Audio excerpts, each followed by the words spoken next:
여러분 반갑습니다. 지난주에 이어서 오늘도 선교에 관한 중요한 주제들을 함께 다루도록 하겠습니다. 지난주는 이슬람 선교를 중심으로 어떻게 기독교 복음에 우리 성경을 정황무원 하나님 말씀으로 변증할 것인가, 그것이 어떻게 전도로 이어질 것인가에 대한 주제를 다뤘다. 오늘은 좀 더 폭넓은 이 세계 선교 현장에서 지금 현재 진행되고 있는 상황화 문제를 다루도록 하겠습니다.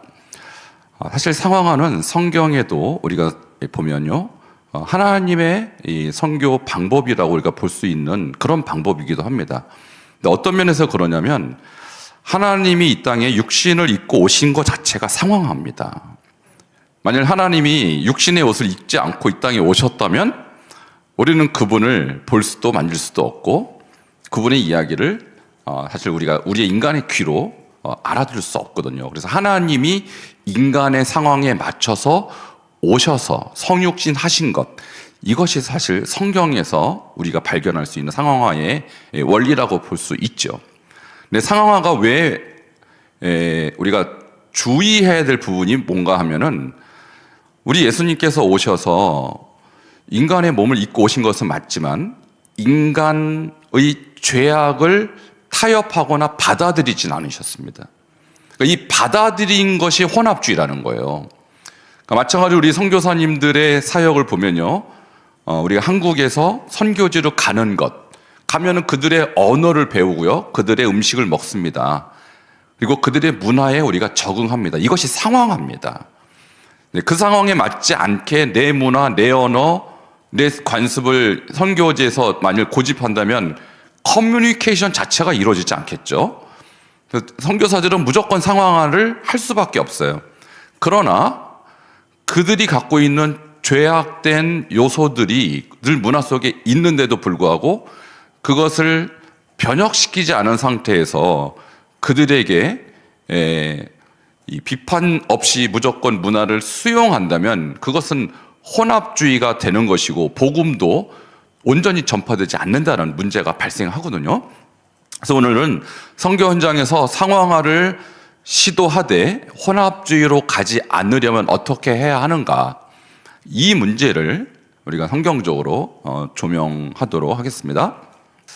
자, 첫 번째, 이 상황화라는 주제를 가지고 학자들이 뭐라고 말을 했는가, 대표적인 학자 3명을 소개를 하고 그분들의 상황화 신학의 문제점이 뭔가, 우리 복음주의적으로 좀 비평을 제가 하도록 하겠습니다. 자, 첫 번째 상황화의 대표적인 신학자는 폴 피어슨 교수님이신데요, 이분의 핵심 개념은 비판적 상황화라고 하는 것입니다. 자, 여기서 비판이라는 의미는 뭐냐면은 문화 비판입니다. 문화 속에 들어있는 죄악된 요소를 선교사들이 비평을 해야 돼요. 이건 잘못된 문화다. 그래서 복음을 전파하기 위해서 이 잘못된 문화를 어떻게 성경적으로 깨우쳐 줘야 하는가에 대한 부분을 이제 비판해야 한다는 것이죠. 이런 면에서 폴 히버트 교수님은 상황화 학자 중에서 가장 보편적으로 받아들여지는 그런 학자입니다. 그래서 이렇게 정의하세요. 복음이 문화 속에 잘 뿌리 내리기 위해서는 무비판적 수용도, 완전한 거부도 아닌 성경적 분별 과정을 거쳐야 한다라고 주장하셨어요. 이것은 굉장히 합리적인 그런 주장이라고 저는 생각합니다. 자, 그런데 이 비판적 상황화를 우리가 그러면 성경에서 어떻게 근거를 찾을 수 있을까요? 이것이 바로 방금 제가 서두에 말씀드린 것처럼 예수님의 성육신이 가장 대표적인 비판적 상황화에 관계된 구절이라고 볼 수 있습니다. 이제 말씀이 육신이 되었다. 이제 말씀이 로고스, 바로 하나님이신 말씀이 육신이 되어서 우리 가운데 거하셨다고 그랬어요. 그러니까 우리가 하나님이 만일 인간의 육신을 입지 않고 오셨다면 우리에게 오셔서 이 복음이 될 수가 없거든요. 십자가 사역을 할 수가 없는 것이죠. 그분이 인간의 모습으로 오신 것, 이것이 상황화입니다. 그래서 우리가 그의 영광을 보니 아버지의 독생자의 영광에 은혜와 진리가 충만하더라. 바로 예수 그리스도께서 우리의 상황 속에 들어오셨다. 이것을 폴 히버트 교수의 이 상황, 비판적 상황화의 대표적 구절로 보는 것입니다. 자, 그러면 비판적 상황화가 성립이 되려면 어떻게 해야 되냐? 4단계를 거쳐야 하는 것입니다. 자, 첫 번째 단계는 문화 이해입니다. 현지 문화와 전통, 상징들, 의례들을 잘 분석하고 관찰을 해야 돼요. 그래서 이제 선교사들이 타문화권에 들어갔을 때 이 문화 속에 들어있는 이런 이들의 어떤 관습들, 이런 어떤 전통들, 이것이 무엇을 의미하는가라는 것을 분별할 필요가 있거든요. 그래서 이들이 중요하게 여기는 것, 이것을 문화적으로 관찰하는 시간이 상당히 오랫동안 요구가 되는 것이죠. 이게 1단계고요. 2단계는 성경적으로 이 문화가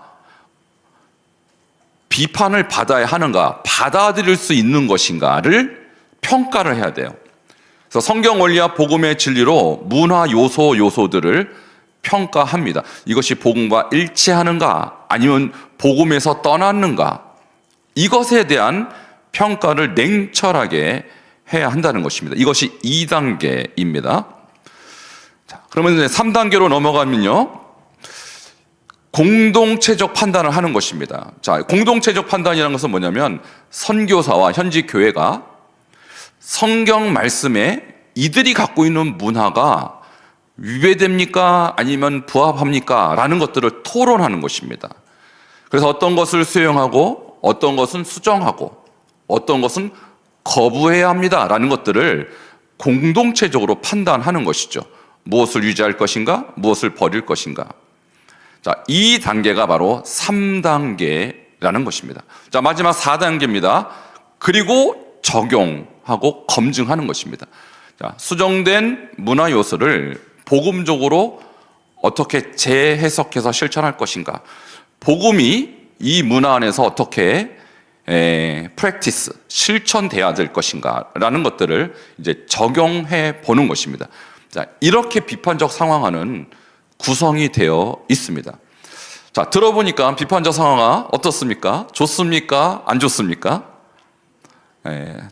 대부분 이 4단계를 잘 거친다면 상황화가 잘 됐다고 볼 수 있어요.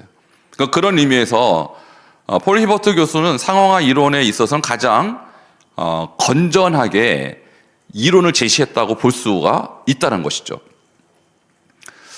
자, 이 폴 히버트의 신학적 강조점을 정리하자면 이렇습니다. 복음은 모든 문화 위에 있는 궁극적 진리다. 복음을 높여놨어요, 이분이. 복음주의자라는 것이죠. 자, 그러나 이번에 또 하나의 강조점은 문화도 중요하다. 왜냐하면 문화를 통과하지 않고는 복음이 전파될 수 없기 때문에 복음을 전달하는 그릇으로서 문화도 중요하게 보자라는 것입니다. 그러니까 이분의 강조점은 이것입니다. 문화적 타락, 이것을 주의하기 때문에 비판도 해야 되고, 자, 그렇지만 우리가 그들 안에 하나님의 형상이 또 있기 때문에 모든 문화를 다 배격해서는 안 된다.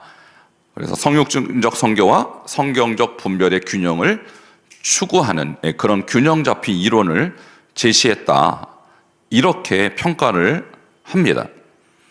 자, 그런데 말입니다. 자, 여기까지 좋은데 여기에도 문제가 있어요. 이 신학에도 어떤 문제가 있느냐. 과연 이 비판을 얼마나 제대로 할 수 있느냐의 문제예요. 그러니까 누가 이 비판을 완전하게 할 수 있느냐. 실제 선교 현장에서는 이 이론대로 하면요, 문제가 1도 없어야 되는데 많은 문제가 발생해요. 폴 히버트 이론을 가지고도 혼합주의로 빠져버려요. 이걸 받아들였으면서 왜 그럴까요? 비판 과정이 충분하지 않았다는 거예요. 너무 이것을 간과했다는 것입니다. 그래서 공동체가 성경적 분별력을 갖지 못한 상태에서 그야말로 수준 낮은 비판 과정을 거치다 보면요, 대부분 혼합주의로 간다라는 거예요.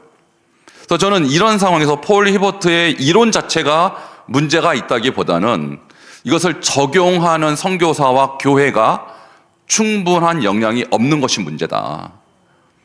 그러니까 선교사가 이런 신학적 균형이 분명해야 되고 복음에 대한 분명한 판단과 분명한 성령의 이 경험이 없는 상태에서는 그의 눈으로, 그의 안경으로 이 문화를 비판을 제대로 못한다는 거예요.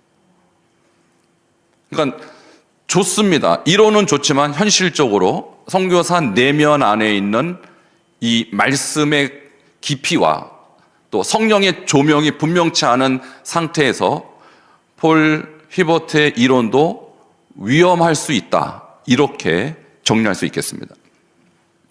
자, 그럼 이어서 비판적 상황화가 그렇다고 다 문제냐? 그렇지 않죠. 잘 적용한 케이스도 많이 있어요. 대표적인 것이 이제 한국 교회입니다. 자, 아프리카 교회도 이런 문제가 있어요. 그동안 그들이 썼던 음악들이 대체로 아프리카 음악들이 굉장히 리드미컬하고 굉장히 토속적인 느낌이 나거든요. 그럼 그걸 어디에 썼겠습니까? 과거에 거의 조상 제사에 썼다고요. 이런 음악들을. 그러니까 조상을 숭배하고 제사하는 데 썼던 음악을 기독교가 들어오고 복음이 들어오면서 그들에게는 다른 음악이 없어요. 그러면 서구 음악 또는 선교사가 썼던 지역의 음악을 갖고 왔을 경우 그들에게 그 음악은 별로 이 감흥이 없습니다. 그러니까 이것을 어떻게 선교사들이 재해석했냐면 조상 제사에 썼던 음악일지라도 내용과 가사와 모든 대상을 하나님으로 바꾸자. 그래서 조상 제사를 위한 노래가 아닌 하나님을 찬양하는 노래로 가사를 바꾸고 그 의미를 바꿨을 때 많은 사람에게 그 찬양이 영향을 줬다라는 거예요. 복음적으로, 긍정적으로. 그래서 이것이 복음적 변화를 유도했다. 문화를 변화를 시켰다는 것입니다. 이것이 하나의 예고요. 또 하나의 사례는 이건 제가 생각해서 내놓은 사례인데 한국의 새벽 기도입니다. 사실 제가 선교주의도 그렇고 전 세계 여러 나라를 다녀봐도 새벽 기도하는 나라 거의 없어요. 한국이 거의 유일하다시피 합니다. 중국 사람들도 말로는 새벽 기도 하는데 말로만 하지 제대로 하는 교회 거의 없어요. 자, 그러면 한국의 새벽 기도의 근본은 뭐냐? 어디서부터 왔느냐? 물론 예수님이 새벽 기도 하셨기 때문에 우리는 예수님에게 배웠다라고도 볼 수 있고, 그러면 전 세계가 다 해야 되는데 안 하거든요. 그럼 우리나라의 새벽 기도 전통은 어디서 왔을까? 우리가 문화적으로 봤을 때는 그 이전에 있었던 무속적 새벽 제사가 있었다라는 거예요. 그러니까 소위 말하는 비나이다 신앙이 있었다는 것입니다. 이것은 웬만한 할머니들은 다 그렇게 하면서 자기의 소원을 이름 모를 신들에게 구했다는 것이죠. 그런데 우리나라 기독교 역사에서 아주 유명한 선교 운동이 1907 평양 대부흥이죠. 그때 주역이 바로 길선주 목사님. 그때 장로였거든요. 근데 길선주 장로의 전직이 도인입니다. 도인. 산에서 돌을 닦았고 매일 새벽마다 일어났던 분이에요. 근데 이분이 회심하고 나서 뭘 했겠어요? 도 안 닦고 기도를 한 거예요. 그 시간에. 이것이 한국적 상황의 성공적 요소라는 거예요. 그래서 1907 평양 대부흥이 일어나고 나서 한국 교회 안에 왜 새벽 기도가 그렇게 부흥했을까? 길선주 장로의 영향이 어마어마하게 컸다는 것입니다. 그분이 도교에서 도인에서 그리스도인으로 바꾸고 그 시간에 일어나서 성경을 읽고 새벽 기도를 했던 것이 목회자가 되고 교회 지도자가 되면서 성도들에게 영향을 강력하게 끼쳤다라는 것이죠. 그런 의미에서 우리나라의 새벽 기도는 아주 성공적인 상황의 사례다. 저는 그렇게 생각합니다. 또 하나는 우리나라의 문화 중에서 관혼상제 문화가 있어요. 여기서 관이라는 것은요, 성인이 됐다라는 것을 의미하는 것이고, 혼은 결혼, 상은 장례, 제는 제사입니다. 그러니까 대한민국 사람이라면 관혼상제가 굉장히 중요한 일생일대의 어떤 이 문화라는 것이죠. 이것을 피해갈 수 없는 것이죠. 근데 기독교가 들어왔을 때 이 관혼상제를 대체할 수 있는 뭔가가 필요했습니다. 그것이 다 예배가 된 것입니다. 그래서 결혼은 결혼 예식이 아니라 결혼 예배가 됐고, 장례식은 장례 예배가 됐고, 제사는 추도 예배가 되고, 모든 문화적 요소 가운데 예배가 들어가요. 심지어 우리는 돌잔치도 돌 예배, 그리고 우리는 생일도 물론 생일상도 차리지만 감사하고 예배하며, 또 추석이나 설날 때, 명절 때 모여서 예배합니다. 이 모든 것이 왜 그렇게 우리는 예배드리기를 좋아하는 나라가 됐을까? 관혼상제의 모든 문화적 요소를 예배화했다라는 것이죠. 그래서 저는 이런 부분에서 한국의 예배 문화, 개업을 해도 개업 예배. 그럼 전에는 개업 예배 안 드리고 뭐 했을까요? 제사를 드렸어요. 돼지머리 갖다 놓고 고개를 숙이고 절을 했다고요. 이거를 기독교가 바꾼 것입니다. 예배 문화로. 그러니까 해외 기독교인들은 한국 교회를 볼 때 쟤네는 왜 맨날 예배만 드려? 뭐만 하면 뻑하면 예배 드려. 이게 관혼상제가 잘 기독교화 됐다라는 것이 하나의 예라고 저는 생각을 합니다. 그러면 실패 사례는 뭘까요? 너무 많아요. 자, 그것을 말씀을 다 드릴 수 없고 몇 가지만 말씀드립니다. 인도 같은 경우는요, 요가가 유명하죠. 우리나라도 요가라는 것이 굉장히 어떤 건강을 위해서 하는 사람도 많고 살 빼려고 하는 사람 많은데, 요가, 이것은 굉장히 종교적인 행위예요. 기독교인들은 하면 안 됩니다. 이거 영적인 요소가 들어있는 거거든요. 그런데 기독교가 들어가면서 사람들에게 조금 쉽게 복음을 전하려고 이 요가를 혼합시켜버렸어요, 기독교하고. 그래서 요가 명상과 찬트를 예수 명상으로 재구성하는 시도가 있었다는 것이죠. 그래서 이때 이제 이 옴이라는 게 있거든요. 이게 이제 그들의 신 이름입니다. 옴 대신 예수를 외우는 명상법을 시도한 거예요. 그러니까 어떤 문제가 생겼습니까? 외형상으로는 복음적 표현 같지만 실제로는 범신론적 요가 철학, 이게 브라만과 합의를 하는 그런 철학이거든요. 이게 그대로 유지가 돼요. 그래서 죄와 구속과 십자가의 대속 개념이 이 내적 평화로 대체가 돼버렸어요. 그래서 형태는 기독교적이지만 의미는 굉장히 힌두 철학적이라는 것이죠. 요가 하면 안 됩니다. 이것은 굉장히 영적인 행위라는 사실을 우리가 알아야 하는 것이죠. 이것이 하나의 실패 사례로 뽑을 수 있는 것이고요. 결론적으로 이 폴 히버트의 비판적 상황화를 우리가 이 사건을 어떻게 해석을 할 수 있느냐면은 2단계 성경적 평가와 3단계 공동체적 비판이 결여가 된 것이죠. 성경적으로 이것이 받아들여질 수 있는 것인가 아닌가에 대한 비판이 너무 미약했다. 그래서 공동체가 이 부분에 대해서 논의를 할 때 이것은 우리가 받아들이면 안 됩니다라는 결정을 했어야 되는 것이죠. 근데 그걸 못했다. 여기에 미스가 있었던 것입니다. 복음의 핵심이 명상 기법에 흡수가 돼버려서 이것은 문화 수용이 지나치게 부각이 돼버린 것입니다. 그래서 혼합주의 사례로 전락이 된 것이죠. 자, 두 번째 대표적인 상황화 신학자를 말씀드리자 찰스 크래프트입니다. 자, 찰스 크래프트는 훌러 신학교의 교수이고요. 폴 히버트는 트리니티 신학교의 교수입니다. 저는 개인적으로 제가 훌러에서 공부를 했기 때문에 히버트는 만날 기회가 없었고 책으로만 봤고요. 찰스 크래프트는 직접 만났습니다. 이분의 이 상황학 개념은요, 폴 히버트보다 굉장히 위험한 이론이에요. 제가 그분 강의를 들으면서 화가 엄청 났어요. 제가 받아들일 수가 없었어요. 자, 그러면 어떤 주장을 했냐면 이분은 역동적 등가, 이 dynamic equivalence라는 개념인데 등가가 같다는 뜻이거든요. 근데 그것을 역동적으로 서로 등가를 시킨다, 이런 것입니다. 무슨 얘기냐면 이분은 특별히 성경 번역에 대한 상황화를 많이 주장한 거예요. 그러니까 성경을 번역할 때 어떤 단어를 쓸 것인가 굉장히 중요하잖아요. 근데 이분의 개념은 성경 원문에 있는 것을 그대로 번역하는 것은 좋지 않다.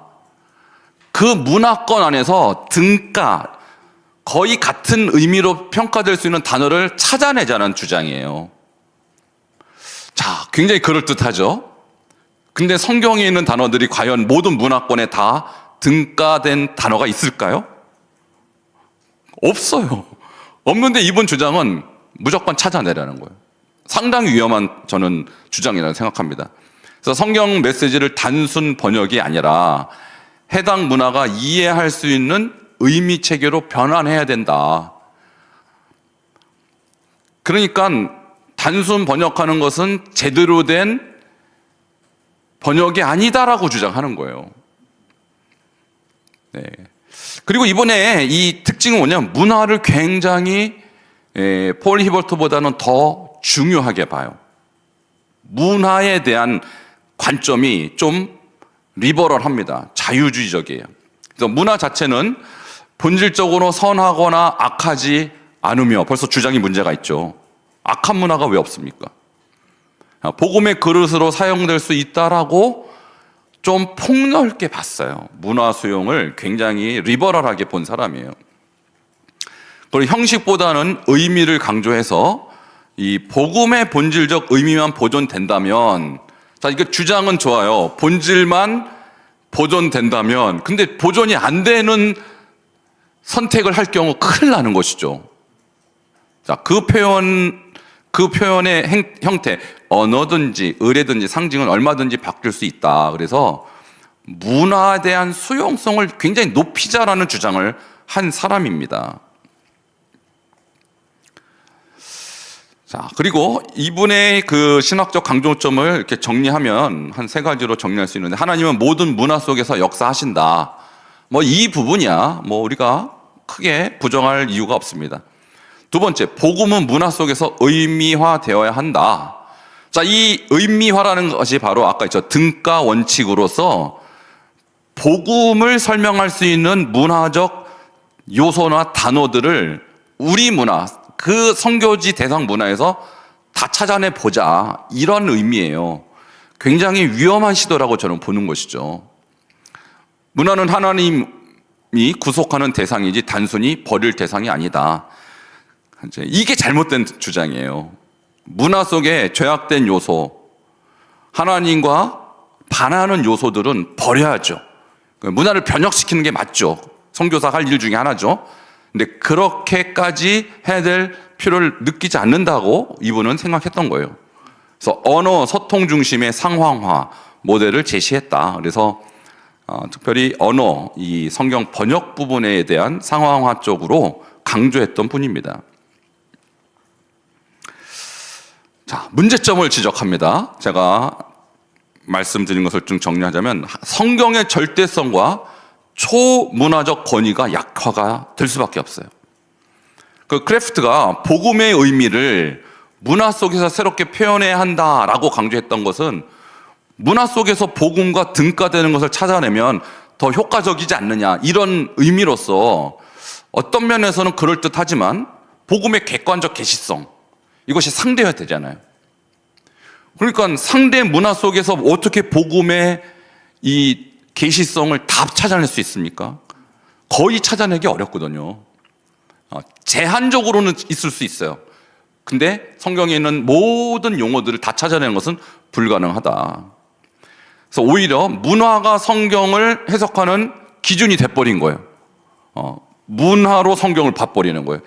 이것이 상황화냐 또는 이것이 이제 상황화에서 변질돼서 이제 혼합주의로 가는 그 길목입니다. 문화를 크게 볼 거냐, 성경을 크게 볼 거냐.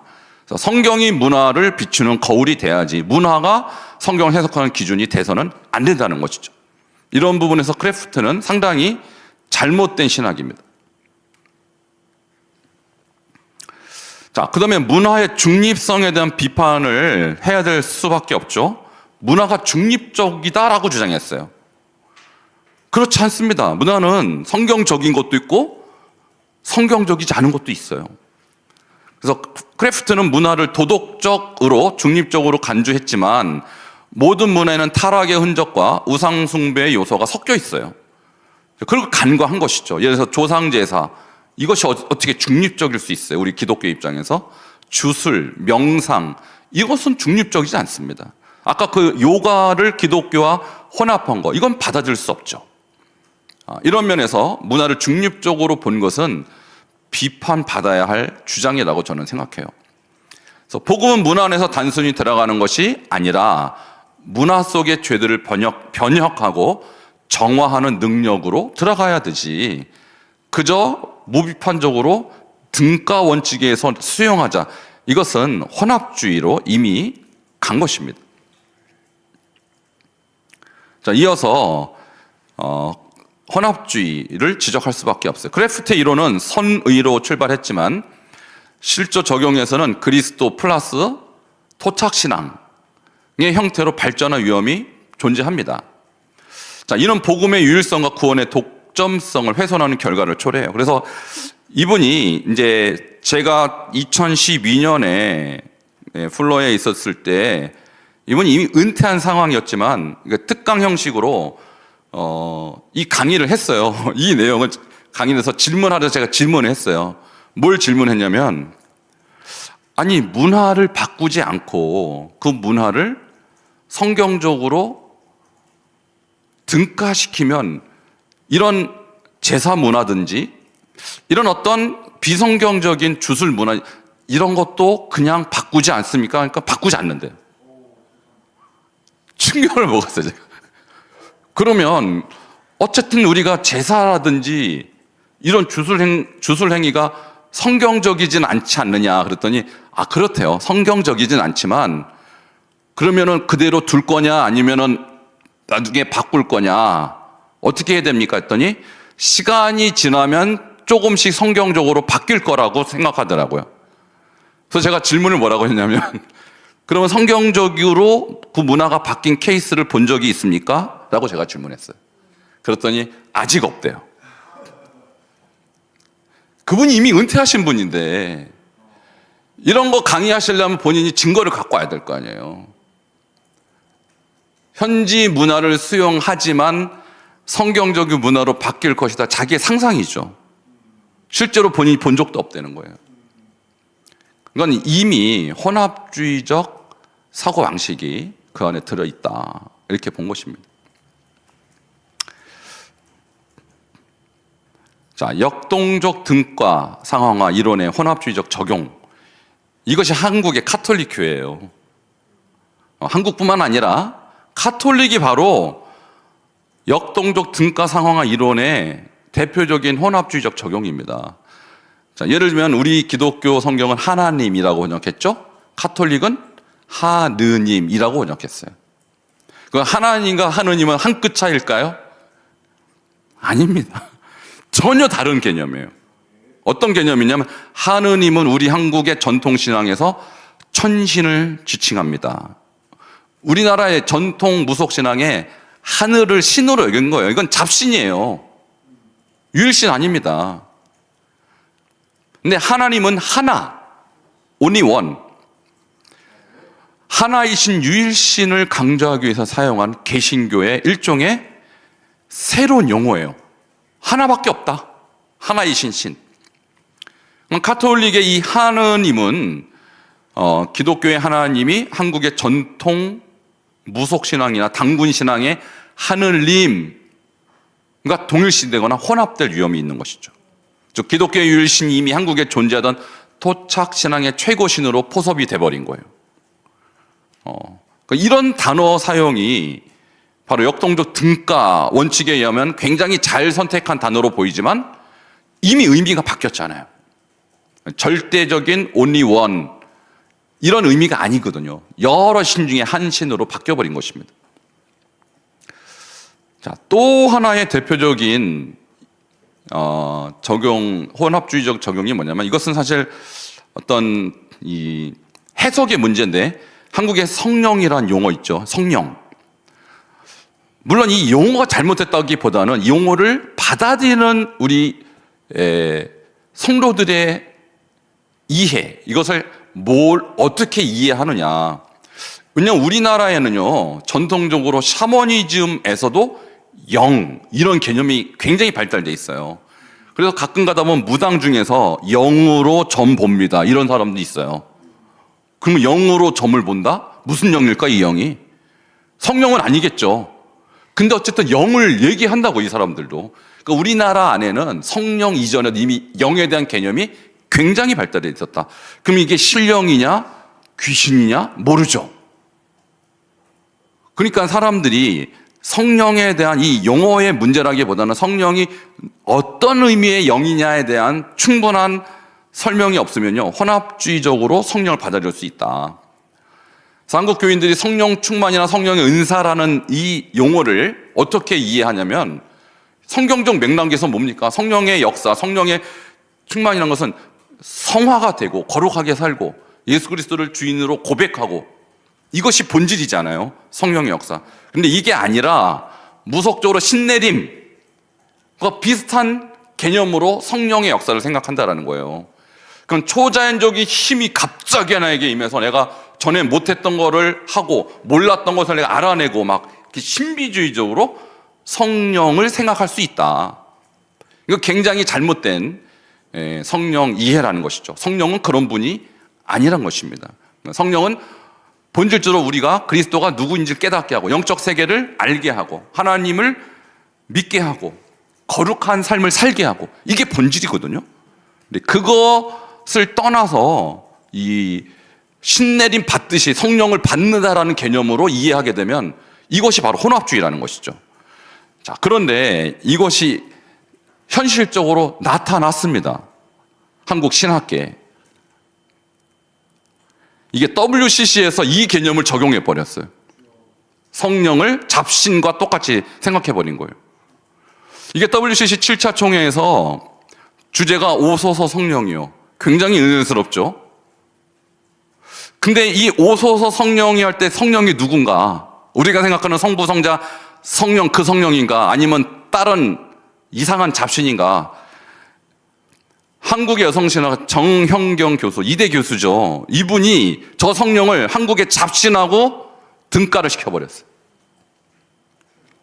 여기 잘 보세요. 오소서 우리들의 신앙의 조상 아브라함과 사라에 의하여 이용당하고 버림받은 이집트 여인의 하갈의 영이요. 자, 제목이 오소서 성령이었는데 성령 대신 누가 들어갔어요? 하갈의 영이 들어가 버렸어요. 하갈의 영이 성령이란 얘기예요, 저에게는. 다윗 왕에 의하여 죽임을 당한 우리아의 영이요 오소서. 성령 대신에 우리아의 영이 들어가 버린 거 아닙니까, 저게? 저게 바로 성령을 잘못 해석한 우리 전통 무속과 성령, 기독교가 혼합돼 버린 그런 주장이라는 것입니다, 저게. 나치에 의하 죽임당한 영이요. 한국의 여인들의 영이요. 근데 여기 또 예수가 나와요, 또.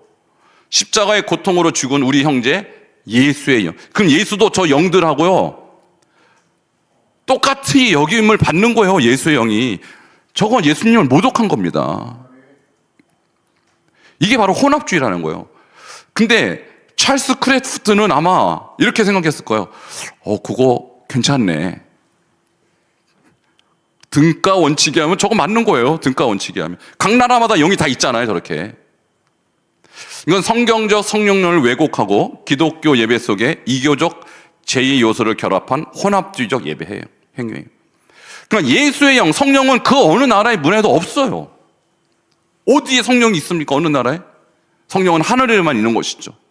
그 성령이 이 땅에 내려와서 우리 가운데 임해야 성령이 임하는 것이지, 그 나라에 있는 하갈의 영이 어떻게 성령이 됩니까? 그러니까 이것이 바로 역동적 등가 상황화 이론이 혼합주의로 적용된 대표적인 케이스입니다. 이슬람권에서 이것이 어떻게 혼합주의적으로 갔을까요? 제가 지난주에 이슬람에 대해서 말씀드렸는데요, 특별히 성경 번역 부분에서 이것이 많이 혼합주의로 나타납니다. 제가 말씀드렸죠, 하나님의 아들이라는 단어를 무슬림들은 받아들이지 않는다고요. 어떻게 이해하냐? 하나님이 마리아와 결혼해서 아들을 낳았다. 이런 식으로 잘못 이해하고 있기 때문에 예수가 하나님의 아들이다 그러면 돌날라옵니다. 그래서 무슬림들을 고려해서 이슬람권 성경에서요, 하나님의 아들이란 단어를 안 써요. 그럼 뭘로 쓰느냐? 하나님의 사랑을 받는 자라고 써요. Beloved of God 이렇게 써요. 심지어 하나님의 칼리프라는 단어를 써요. 칼리프가 뭡니까 여러분? 이슬람에서 모하메드의 후계자, 그 사람을 칼리프라고 하는 거예요. 근데 어떻게 칼리프라는 단어를 하나님의 아들하고 등가를 시켜버려요. 그리고 하나님의 택함 받은 자, God's chosen one. 물론 예수님도 택함 받았죠. 근데 저도 택함 받았다고 생각하거든요. 우리 예수님을 믿는 모든 사람 다 택함 받은 거잖아요. 그러니까 이건 굉장히 모호한 표현이요, 굉장히 상황화 이론이라기보다는 혼합주의적으로 적용했다, 이렇게 볼 수 있는 그런 사례들입니다. 또 하나님 아버지, Father라는 이 단어가요, 우리는 너무 당연하죠. 하나님을 아버지라고 부르는데 무슬림들은 내가 하나님을 아버지라고 부르면 어떤 현상이 일어나냐? 그럼 어머니는 누구야? 이렇게 물어본다고요. 굉장히 육체적으로 해석해요, 이 부분을. 그러니까 꾸란에서는 하나님을 아버지라고 한 번도 부르지 않아요. 왜? 하나님은 우리의 아버지가 될 수 없어요. 그럼 어머니도 있어야 되니까 신성 모독이라고 부르는 거예요. 그래서 아버지라는 단어 대신에 보호자, guardian이라는 단어를 써요. 어떻게 아버지와 guardian이 똑같습니까? 전혀 다른 것이죠. 그 다음에 master of humanity, 인류의 주인이라는 단어로 바꿔요. 또는 sustainer, 지지자, 이렇게 바꿔요. 자, 아버지라는 단어는요, 나와 그분의 관계가 아버지, 자녀라는 개념이잖아요. 보호자, 인류의 주인, 지지자, 이 속에 아버지라는 개념은 없는 거예요. 그러니까 이런 것도 역시 혼합주의적으로 적용한 케이스다, 이렇게 볼 수 있어요. 그래서 용어의 변경은 복음의 핵심 교리, 삼위일체, 기독론 등을 흐릴 가능성이 높다. 그래서 찰스 크래프트의 역동적 등가 상황화 이론을 이 성경 번역에 적용하는 것은 굉장히 주의해야 됩니다. 굉장히 주의됩니다. 이런 중요한 단어는 바꾸면 안 되는 거예요. 바꾸면 안 돼. 절대 바꾸면 안 됩니다. 그럼 건강한 성경 번역의 원칙과 방향은 뭘까? 첫 번째 원칙은 이것입니다. 가능한 한 문자적이고 충실한 용어를 그대로 유지한다. 원어에 나와 있는 단어를 그대로 쓴다라는 거예요. 가능한 한. 그런데 이제 이슬람처럼 아버지라는 용어, 아들이라는 용어에 오해가 있잖아요. 그것은 부가 설명을 써놓는 거예요. 부가 설명. 그리고 세 번째는 번역 과정에서 교리적 타협이 아닌 문화적 적응을 지향해야지. 이건 지금 이미 타협해버린 거예요. 저런 번역은. 번역 이후에도 충실도가 어떠한가에 계속 평가해서 혹시 문제가 발견되면 바꿔야 됩니다. 지금이라도 바꿔야 되는 거예요. 자, 이것이 건강한 번역이라고 볼 수 있죠. 자, 또 하나의 역동적 등가 상황 이론을 혼합적으로 적용한 사람들이 종교다원주의자들입니다. 종교자원주의들 중에서 뭐 많은 분들이 있지만 두 분만 소개를 하자면, 칼 라이너 같은 경우는 이런 얘기를 했어요. 비록 무신론자여도 그가 그의 무신론의 결과로서 그의 도덕적 양심에 거스르게 행동하지 않았다면 그는 구원에서 제외되지 않았다, 이렇게 얘기했어요, 칼 라이너. 근데 이 양심이 그럼 뭐가 양심이 됐냐? 그리스도의 십자가 복음을 불신자의 도덕 양심으로 대체시켰어요. 양심 중요합니다. 근데 십자가의 복음과 양심이 어떻게 등가가 됩니까? 근데 칼 라이너 이걸 등가를 시켜버렸어요. 그럼 오직 믿음, 오직 은혜, 오직 그리스도라는 성경의 진리가 어디 간 것입니까? 그러니까 절대로 받아들일 수 없는 그런 주장이라는 것이죠. 또 하나의 인물은 존 힉이라는 이 학자는요, 이런 식으로 주장했어요. 모든 종교는 한 신을 다른 방식으로 경험한다. 종교다원주의죠. 자, 이 사람이 뭐라고 얘기했냐면, 만약 우리가 인간을 향해 일하시는 로고스를 하나님이라고 부른다면, 우리 예수님이 로고스잖아요. 말씀이 로고스잖아요. 자, 그런데 인간을 향해서 일하시는 로고스를 하나님이라고 불러, 그건 맞죠. 예수님이 로고스고 로고스가 하나님이시니까. 이건 맞는데, 우리는 모든 종교 내에 모든 구원은 그 로고스의 사역이라고 말해야 된다. 그래서 모든 문화권 안에 로고스가 있다라는 거예요, 이 사람의 주장은. 그러니까 아까 찰스 크래프트의 주장하고 굉장히 비슷하죠. 모든 문화권에 등가된 단어들, 등가된 어떤 문화 요소를 찾아내라. 근데 없으면 어떻게 할 거예요?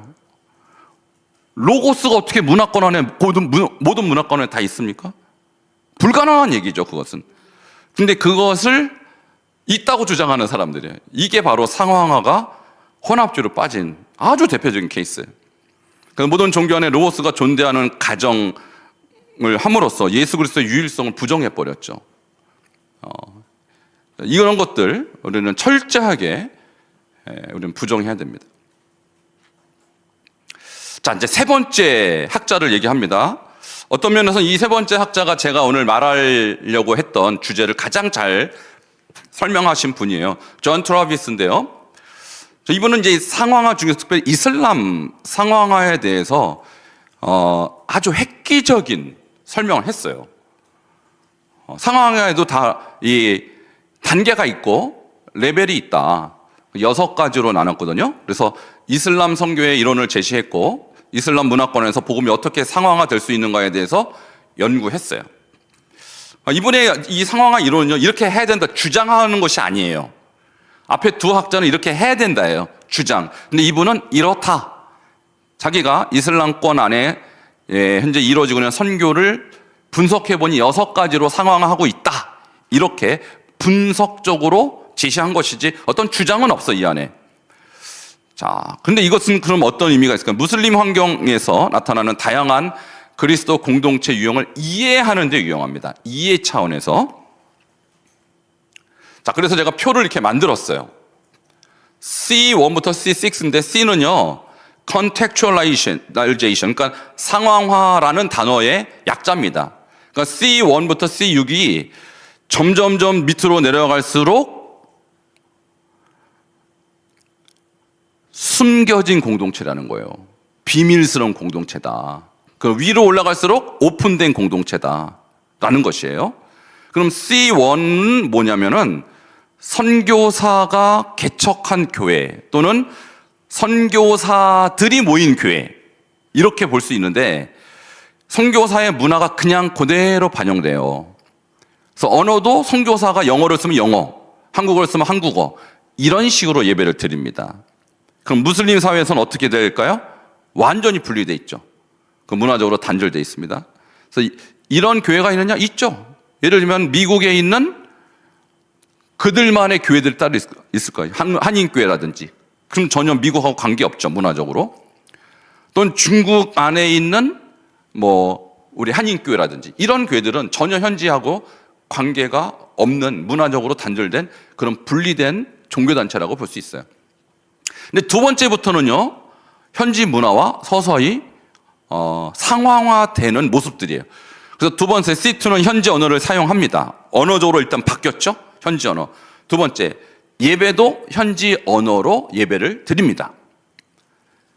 그러니까 무슬림 사회에서는 이 사람들 어떻게 보냐, 굉장히 이질적으로 보겠죠. 왜냐하면 종교가 다르니까. 근데 언어적으로는 같네. 그러니까 언어를 그 문화권에서 사는 사람들이 모여서 예배를 드리는구나, 이렇게 할 수 있고요. 문화적으로는 상당히 거리감은 있어요, 여전히. 근데 이 교회는요, 굉장히 상황화 쪽으로 보면요, 잘 돼 있는 거죠. 상황화가. 성경적인 상황화를 한 것이죠. 자, C3 같은 경우는 조금 더 상황화가 깊어진다, 이렇게 볼 수 있어요. 그 문화적으로도 어떻게 보면은 이제 현지 문화가 많이 들어옵니다. 예를 들면 음악이라든지, 아까 그 아프리카 교회가 예전에 조상 숭배했던 음악을 기독교화 했다 그랬잖아요. 그럼 음악도 현지 음악, 복장도 현지 복장, 예술적인 부분, 미술이라든지 이런 것도 다 현지의 것들로 다 바뀐 거예요. 자, 이런 것은 사실 성경적으로 큰 문제가 되지 않습니다. 문화 요소니까. 그리고 무슬림들은 이 사람들을 어떻게 보냐? 우리와 전혀 다른 기독교인으로 보는 것이고 우리가 이 교회를 토착화된 교회다 이렇게 설명할 수 있어요. 그래서 C1이나 C2나 C3에서 어떤 큰 문제는 우리가 발견할 수 없죠. 근데 C4부터 우리가 조금 예민하게 봐야 돼요. 이것을 교회 형태를 깊은 문화 적응의 상태다 이렇게 우리가 설명할 수 있는데, 자, 예를 들면 이런 것입니다. 이슬람 중에서 돼지고기를 안 먹잖아요. 그러면 이 교회 사람들도 돼지고기 안 먹는 무슬림 기독교인들이에요. 그리고 이슬람식 용어가 있거든요. 그 용어를 예배에 그냥 쓰는 거예요. 기도도 이슬람식의 어떤 모양이라든지 이런 걸 그냥 사용해요. 그 무슬림들과 하고는 다르지만 기독교인들을 볼 때도 이상하게 보고 무슬림들을 볼 때도 이상한 사람들이에요. 이거 뭐 상황화가 굉장히 높은 상황을 했다. 아직 혼합주의라고 볼 수는 없지만 겉으로 볼 때 무슬림들의 문화와 그들의 삶이 그 안에 그대로 다 보이는 거예요. 그러니까 예배당도 예를 들면 무슬림들은 바닥에서 예배 드리지 의자에서 예배 안 드리잖아요. 그럼 바닥에서 예배 드리고 그들이 쓰는 카페트 같은 거, 음식 절대 외부하고는 상관없는 그들의 고유한 음식을 먹고, 그러니까 누가 봐도 무슬림처럼 보이지만 종교만 기독교를 믿는 사람들이에요. 상당히 많이 바뀐 것이죠. 어쨌든 무슬림과는 개별적으로 모여서 예배를 드리고요. 주로 가정에서 예배를 드립니다. C4는. C3는 이제 교회를 성립해요. 교회 건물을 짓고. 근데 C4부터는 독립적인 그런 공간에서 따로 예배를 드려요. 자, 문제는 C5예요. 자, 무슬림 정체성을 유지하면서 예수를 따라가요. 당신 종교가 뭐야? 무슬림입니다. 이렇게 대답해요. 그리고 용어도 꾸란에 있는 용어를 쓰고요. 이슬람 모든 것을 그대로 다 써요. 근데 뭐라고 말하냐면 나는 예수를 따르는 무슬림이야. 이렇게 얘기하는 거예요. 예수를 따르는 무슬림이다. 자, 오죽하면 C5가 나왔을까? 오죽하면.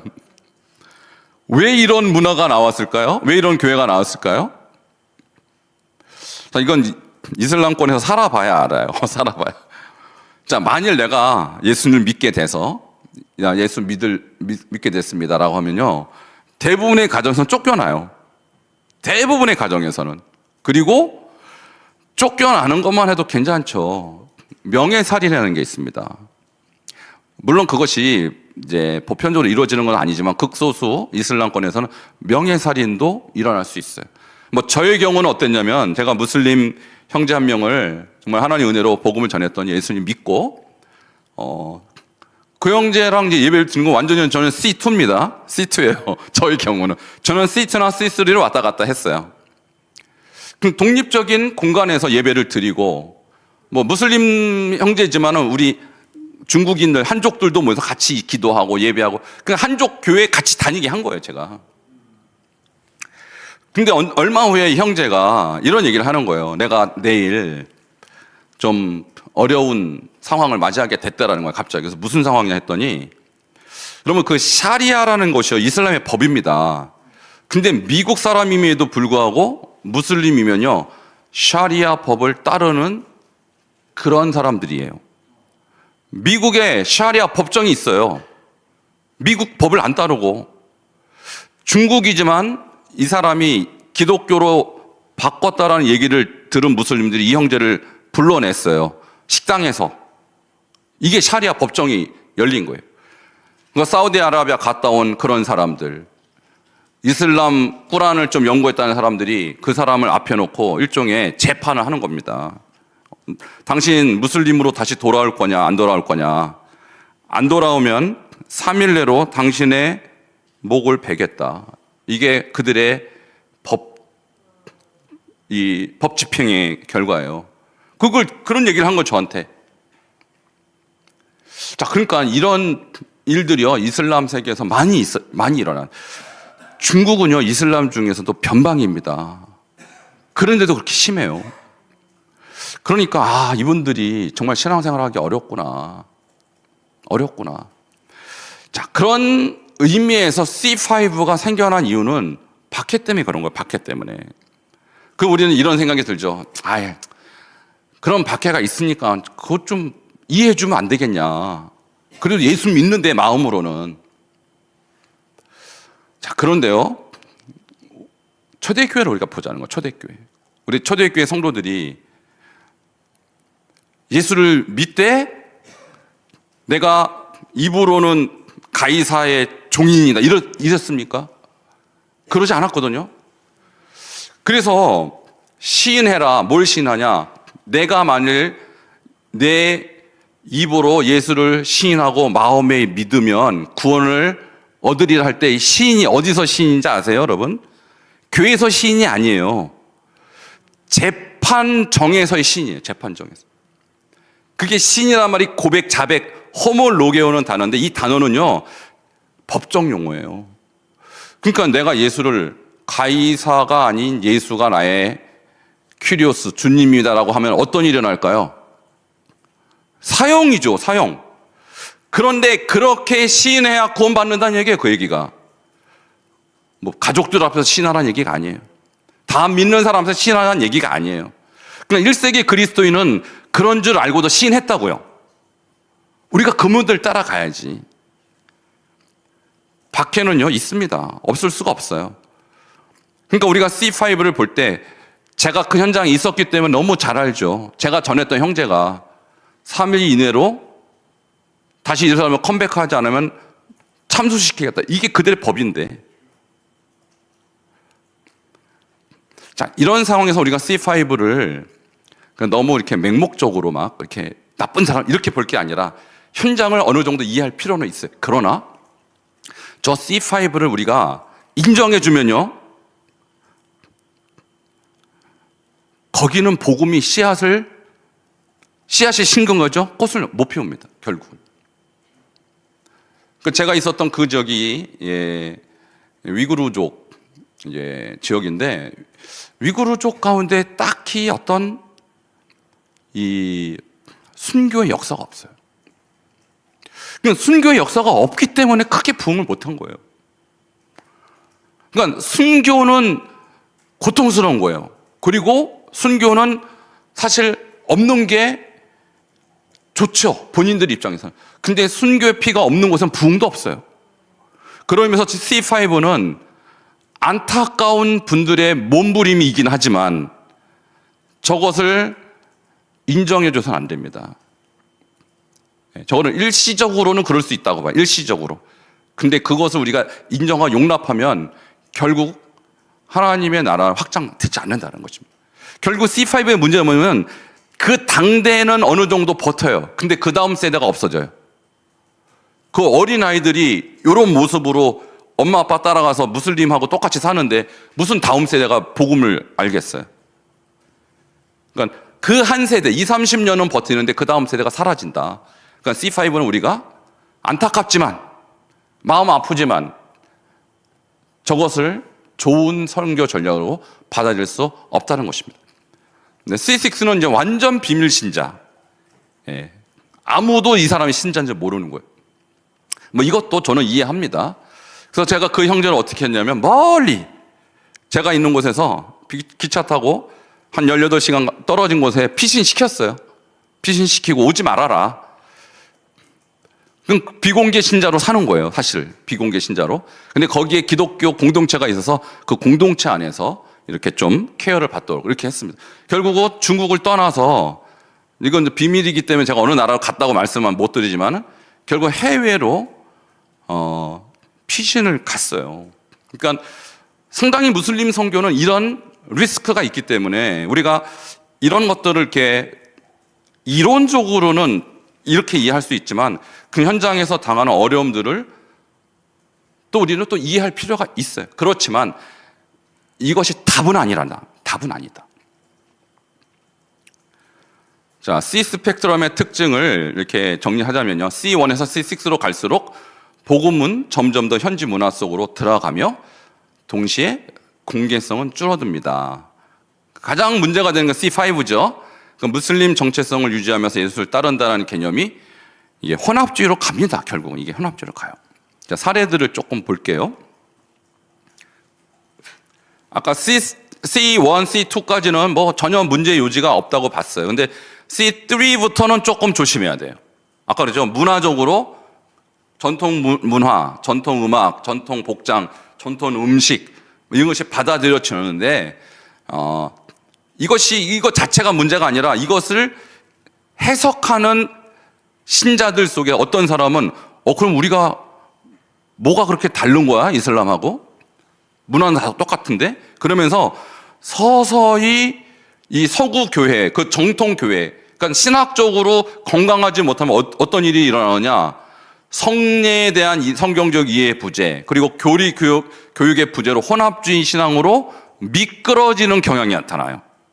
예수는 가장 위대한 선지자 중 한 분 아니야? 라는 신학적 오류 같은 것들이 발생할 수 있다. 그래서 문화를 유지하는 것은 좋지만 그들 안에 담아야 되는 그 성경적 내용에 해당하는 교육이 철저하지 못하면요, 문화적 요소가 더 크게 느껴지면 예수에 대한 이해도 미끄러질 수 있다. 선지자 중에 하나가 아니야? 이런 식으로 오해가 생길 수 있는 거예요. 공동체 안에서. 그러니까 이런 것도 C3부터는 좀 예의주시해야 된다. 문제가 있을 가능성이 있기 때문에. 자, C3는 문화적 장벽을 줄이는 데 성공했어요. 근데 이제 교리적인 문제가 중요합니다. 교리적인 기적, 특별히 예수의 신성, 구속 삼위일체가 체계적으로 가르쳐주지 않아서 신앙 깊이가 얇아질 수도 있는 거예요. 그러니까 문화적으로는 성공했지만 신학적으로 약화되는 문제가 발생할 수 있다. 이건 뭐 사실 한국 교회도 마찬가지죠. 어느 나라 교회도 마찬가지죠. 근데 해결 방안은 뭡니까? 그 지역 언어로 된 제자 훈련 교재를 개발하고, 그러니까 예배의 신앙 고백, 예를 들어서 사도신경이나 교리 유학 고백 이런 것들을 포함시켜서 신학적 뼈대를 철저하게 만드는 거. 그 외부 복음주의 신학교나 이런 어떤 지도자 훈련 이런 것들을 배워서 문화적 요소 때문에 신앙이 헷갈리는 일이 없도록 해야 된다는 거예요. 그 결과 5년 뒤 이 공동체는 여전히 C3의 성격이지만 신학적으로 건강한 복음주의 교회로 자리 잡은 교회가 됐다. 이런 어떤 사례들이 있습니다. 이제 C4 같은 경우는요, 혼합주의적 이 우려를 많이 해야 됩니다. C4부터. C5만 우리는 문제 삼면 C4도 C5로 갈 요지가 있어요. 왜냐면 진짜 문화적으로 완전히 이슬람 문화고 사람들은 이 사람이 이슬람인지 기독교인지 조금 분별이 안 될 정도로 무슬림 영향 그 문화를 전적으로 담고 있거든요. 그래서 이슬람 문화적 요소가 완전히 그 안에 있는 것입니다. 예를 들어 무슬림들 예배드리기에는 손 씻고 발 씻습니다. 이거를 하는 거예요, 이 사람들이. 히잡도 쓰고 예수라는 단어 대신에 알라의 말씀, 이게 성경에 그 꾸란에 있다고 했잖아요. 알라의 말씀이라는 표현을 쓰고, 그리고 예배도 금요일 날 예배를 드리고, 우리는 이제 공휴일이 주일입니다만 무슬림들은 무슬림 월드에서는 금요일이 휴일이에요. 그러니까 그때 예배를 드리는 거예요. 뭐 그런 부분이야 우리가 어쩔 수 없다고 보는 것이죠. 자, 문제는 뭐냐? 지역사회에서 이단적 이슬람 집단으로 인식되는 거예요. 기독교로 인식이 안 돼요, 이 사람들이.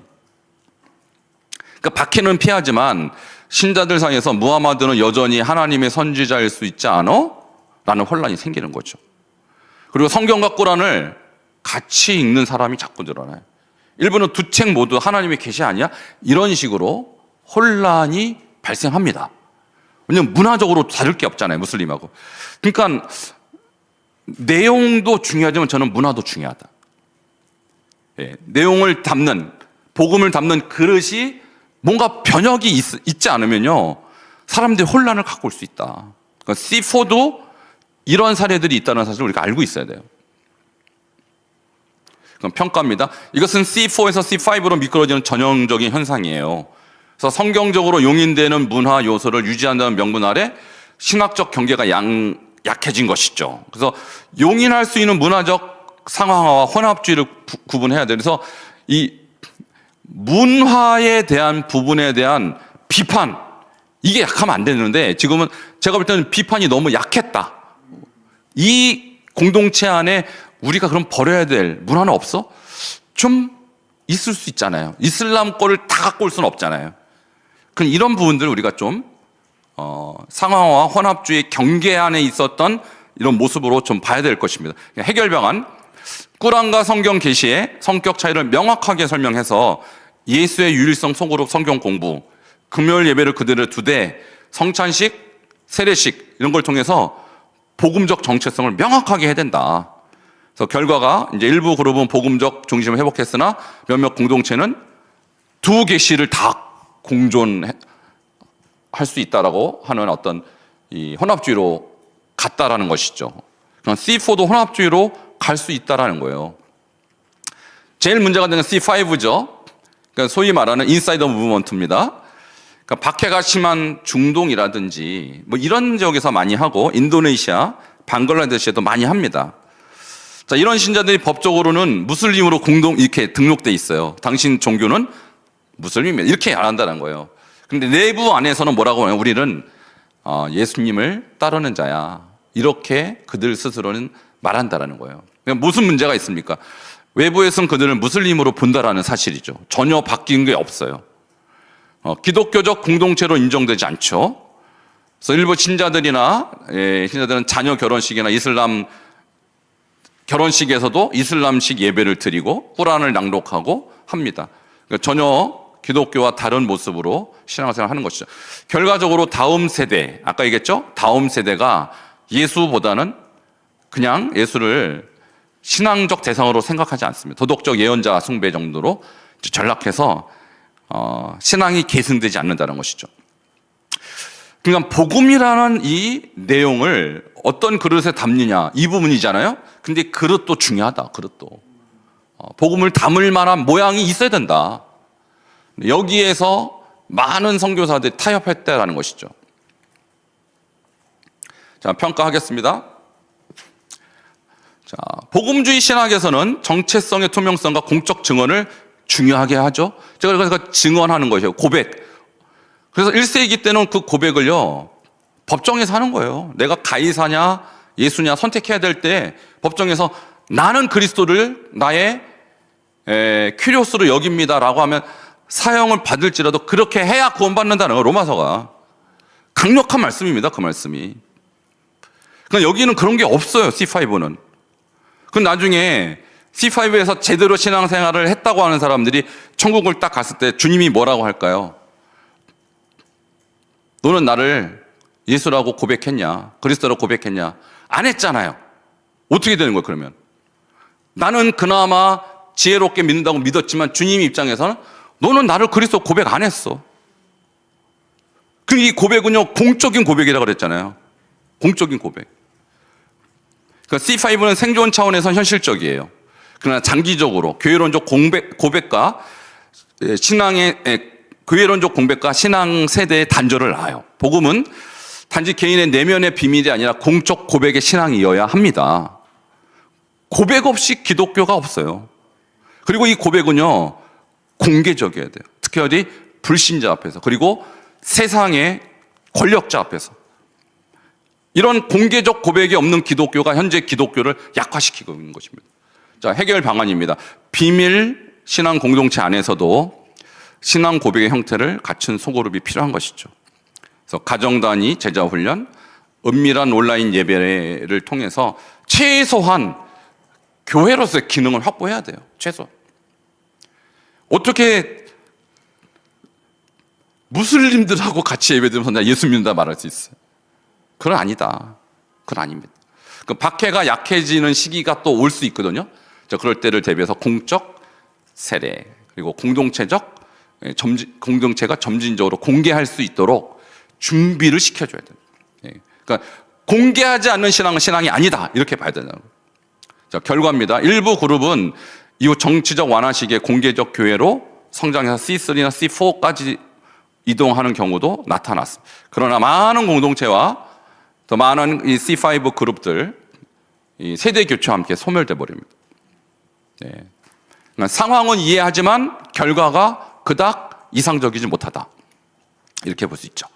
자, 그러면 이제부터는 이 상황화를 우리가 어떻게 넘어설 것인가. 그 많은 부분이 상황화라는 좋은 이 의도로 시작했지만 혼합주의로 가는 경우가 너무 많다라는 거예요. 그럼 어떻게 상황을 넘어설 것인가? 이게 하나님의 선교 운동입니다. 자, 제가 책 2권을 오늘 들고 왔는데요. 하나는 이것입니다. 이슬람 세계에 부는 바람인데, 이 책의 내용인지 쓴 뭐냐면, 선교사들이 가지도 않는 지역에 세계 이슬람권 9군데를 어떤 선교학자가 조사를 해서 2년 반을 조사를 해봤더니 세상에 우리는 C1, C2, C3 이거 논쟁하고 앉아있는데 그것과 전혀 별개로 성령이 강력하게 이 9개 권역에서 무슬림들을 변화시키고 있더라. 그럼 우리가 이렇게 선교학적으로 논의하는 게 무슨 소용이 있겠어요? 그렇다면. 그러니까 우리가 인본주의적으로 인간적 사고로 어떻게 상황화할까, 어떻게 이거 신화합주의 아니야, 이런 거 고민하고 있을 때 성령님은 현지인들에게 직접 역사하고 계시다. 이걸 2년 반 동안 연구한 책이 바로 이 책입니다.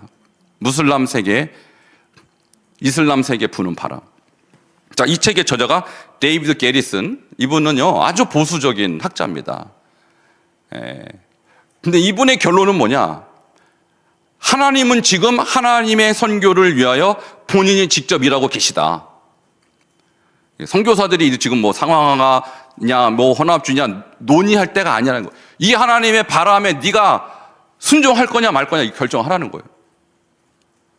근데 많은 선교학자들, 많은 뭐 목회자들, 많은 성도들이 어떻게 상황화할 거야? 이거 지금 논하고 있을 때가 아니라는 거예요, 지금. 성령님은 급해서 막 역사하고 계신데 이거를 오히려 우리 서구교회, 우리 한국교회 선교사들이 못 보고 있는 거예요. 그 보니까 30년 동안에 이슬람 역사가 얼마나 깁니까? 1400년의 역사가 있는데 지난 30년 동안에 그 이전에 1300 몇십 년간의 기간보다 훨씬 많은 사람이 예수 그리스도를 하나님의 방법으로 믿고 있더라. 그 숫자를 다 합해보니까 최소 200만, 많게는 700만. 근데 이게 선교사가 전도해서 그런 거냐? 아니라는 거예요. 아니라는 것이. 하나님의 방법으로, 상황과 전혀 관계없는 방법으로 하나님이 역사하고 계시다. 그럼 우리는 그 방법에 우리가 같이 가야지. 여전히 우리 인본주의적으로 C4 할 거냐, C5 할 거냐, 이거 고민하면 안 된다는 거예요. 이 책이 바로 그런 책입니다. 자, 이분이 이 결과로 낸 내용을 정리하자면 이런 것입니다. 자, 기독교로 개종한 세례신자. 이 세례신자는요, 예수 그리스도가 나의 구주입니다. 고백한 사람이 세례 받아요. 참고로 무슬림들이 예수를 믿고 세례 받으려면요, 엄청 힘듭니다. 저도 예수님을 전해서 예수 믿겠다고 한 형제들에게 세례 주려고 그들 마을에 제가 가면요, 어떤 형제는 없어요. 안 보여요. 세례 받으면 이거는 자기 인생 그야말로 돌이킬 수 없는 강이라는 걸 알아요. 세례는 함부로 주지도 않고 함부로 받지도 않습니다. 세례 받는 것은 어마어마한 결단을 하는 거예요. 자, 그래서 그렇게 세례 받은 개종자 1000명을 조사해서 당신이 어떻게 예수 믿게 됐냐, 이걸 조사했더니 지난 30년 동안 역사상 가장 많은 무슬림이 예수님께 돌아왔는데 그것도 대규모로 돌아왔더라. 대규모로. 그래서 세례받은 이 1000명에게 당신들의 속해 있는 공동체를 얘기하시오 했더니 이렇게 얘기합니다. 우리 공동체는요 1000명이 넘어요. 아니 무슬림인데 1000명이 넘어요? 예? 1000명이 넘어요. 또는 소규모지만 내가 아는 한 100개가 넘는 공동체가 있어요. 적어도 이 정도는 돼야 하나님의 운동이다, 하나님의 바람이다, 이렇게 보는 거예요. 이와 같은 대규모 개종이 69건이 발생했다는 거예요. 지난 30년 동안. 개종자 수는 총 200만에서 700만. 이건요, 선교사 수백 명, 수천 명이 해도 못하는 겁니다, 이것은. 자, 그러면 이 30년간 이슬람권에 어떻게 이런 부흥이 일어났냐. 이게 하나님의 방법이에요. 인간의 어떤 인본주의적인 어떤 상황화 전략이 하나도 여긴 개입되지 않았다는 것이죠. 뭡니까? 정보통신 기술의 발전. 위성 TV, 인터넷, 스마트폰. 여러분, 무슬림들도요, 스마트폰 다 봅니다. 그리고 영적 경험과 개인적 만남. 많은 무슬림들이 꿈이나 환상, 이걸 통해서 예수님을 만나요. 저도 이제 중국 무슬림 중에서 한 자매를 만나는데 이미 예수를 믿고 있더라고요. 그래서 당신 어떻게 예수 믿냐 했더니 꿈에서 흰 옷 입은 어떤 남자가 옷을 주면서 이거 입으라고 그랬대요. 그냥 남자가 주니까 내가 여잔데 어떻게 옷을 갈아. 그래서 안 입고 그냥 돌려줬대. 근데 그 다음날부터 잠을 못 자는 거예요. 잠을 못 자. 꿈에 그냥 자기가 지옥에 가서 벌 받는 꿈을 맨날 꾸는 거예요. 그래서 무당을 찾아가도 안 되고 자기 이슬람 그 지도자를 찾아가도 안 되고, 그러다가 인터넷에 어떤 기독교인이 이런 꿈에 대한 해석을 해주는데 그것이 계시록에 나와 있다. 예수 믿은 사람 흰 옷 입잖아요. 그러니까 예수 그리스도를 믿어야 자기가 이 속박에서 벗어날. 그래서 예수를 그래서 믿은 사람이 있어. 근데 그런 분들이 너무 많은 거예요, 세상에. 근데 무력과 폭력에 대한 회의 때문에 지금 얼마나 많은 무력과 폭력이 있습니까, 이슬람 세계에. 특히 이란 같은 경우는 아주 질리는 거예요, 이슬람에. 그래서 이란이 가장 개종하는 사람이 많은 나라 중에 하나가, 국가가 전체적으로 이슬람을 강압적으로 시행하니까 아주 질려버린 것입니다. 이런 상황들이 발생하고 있다. 그 다음에 문화적 사회적 변화입니다. 도시화, 이주, 글로벌화 등을 통해서 전통적 이슬람의 공동체 구조가 변화가 됐어요. 저도 주로 전도한 대상이 누구였냐면 자기의 고향을 떠나온 사람들, 도시에서 정착이 제대로 안 된 사람들. 이런 사람들은 누군가의 말을 잘 듣습니다. 복음의 수용률이 높다라는 거예요. 이런 상태가 지금 전 세계에서 벌어지고 있다.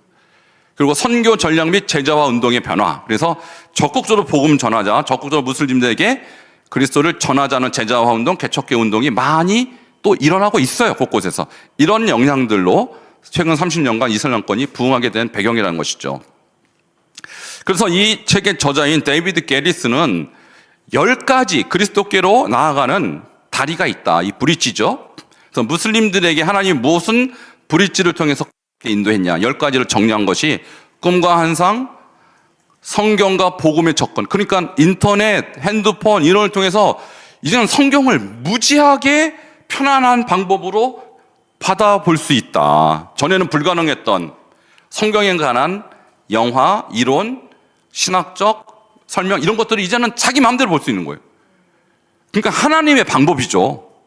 그다음에 기독교인의 사랑과 증거. 특별히 이제 난민들이 엄청 많아졌잖아요. 기독교 공동체, 기독교 단체들이 정말 사랑으로 그들을 돌보고 있잖아요. 그래서 제가 아는 우리 선교사님은 그리스에서 난민 사역을 하는데 너무 많은 분들이 예수를 믿게 됐다라는 거예요. 이런 방식들이죠. 그리고 기도응답과 하나님의 능력을 경험하고 이슬람 내 폭력과 모순, 그다음에 사회적 경제적 위기, 미디어, 그리고 성령의 인도와 제자 공동체, 이 인도와 공동체 운동. 그래서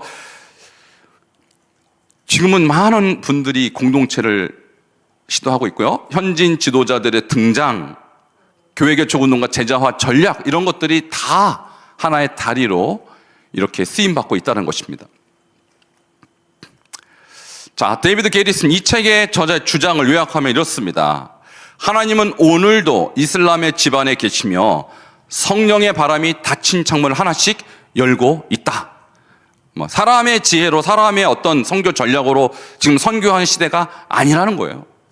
여기에 우리 선교학자들이 착각하고 있는 거예요. 그 선교 전략이 최고라고 알고 있는 것입니다. 그래서 데이비드 게리스는 5가지로 이 책의 독자들에게 권면을 합니다. 무슬림들 위해서 기도하십시다. 그리고 무슬림 사역을 후원하십시다. 왜냐하면 난민 사역 같은 돈이 많이 들어요.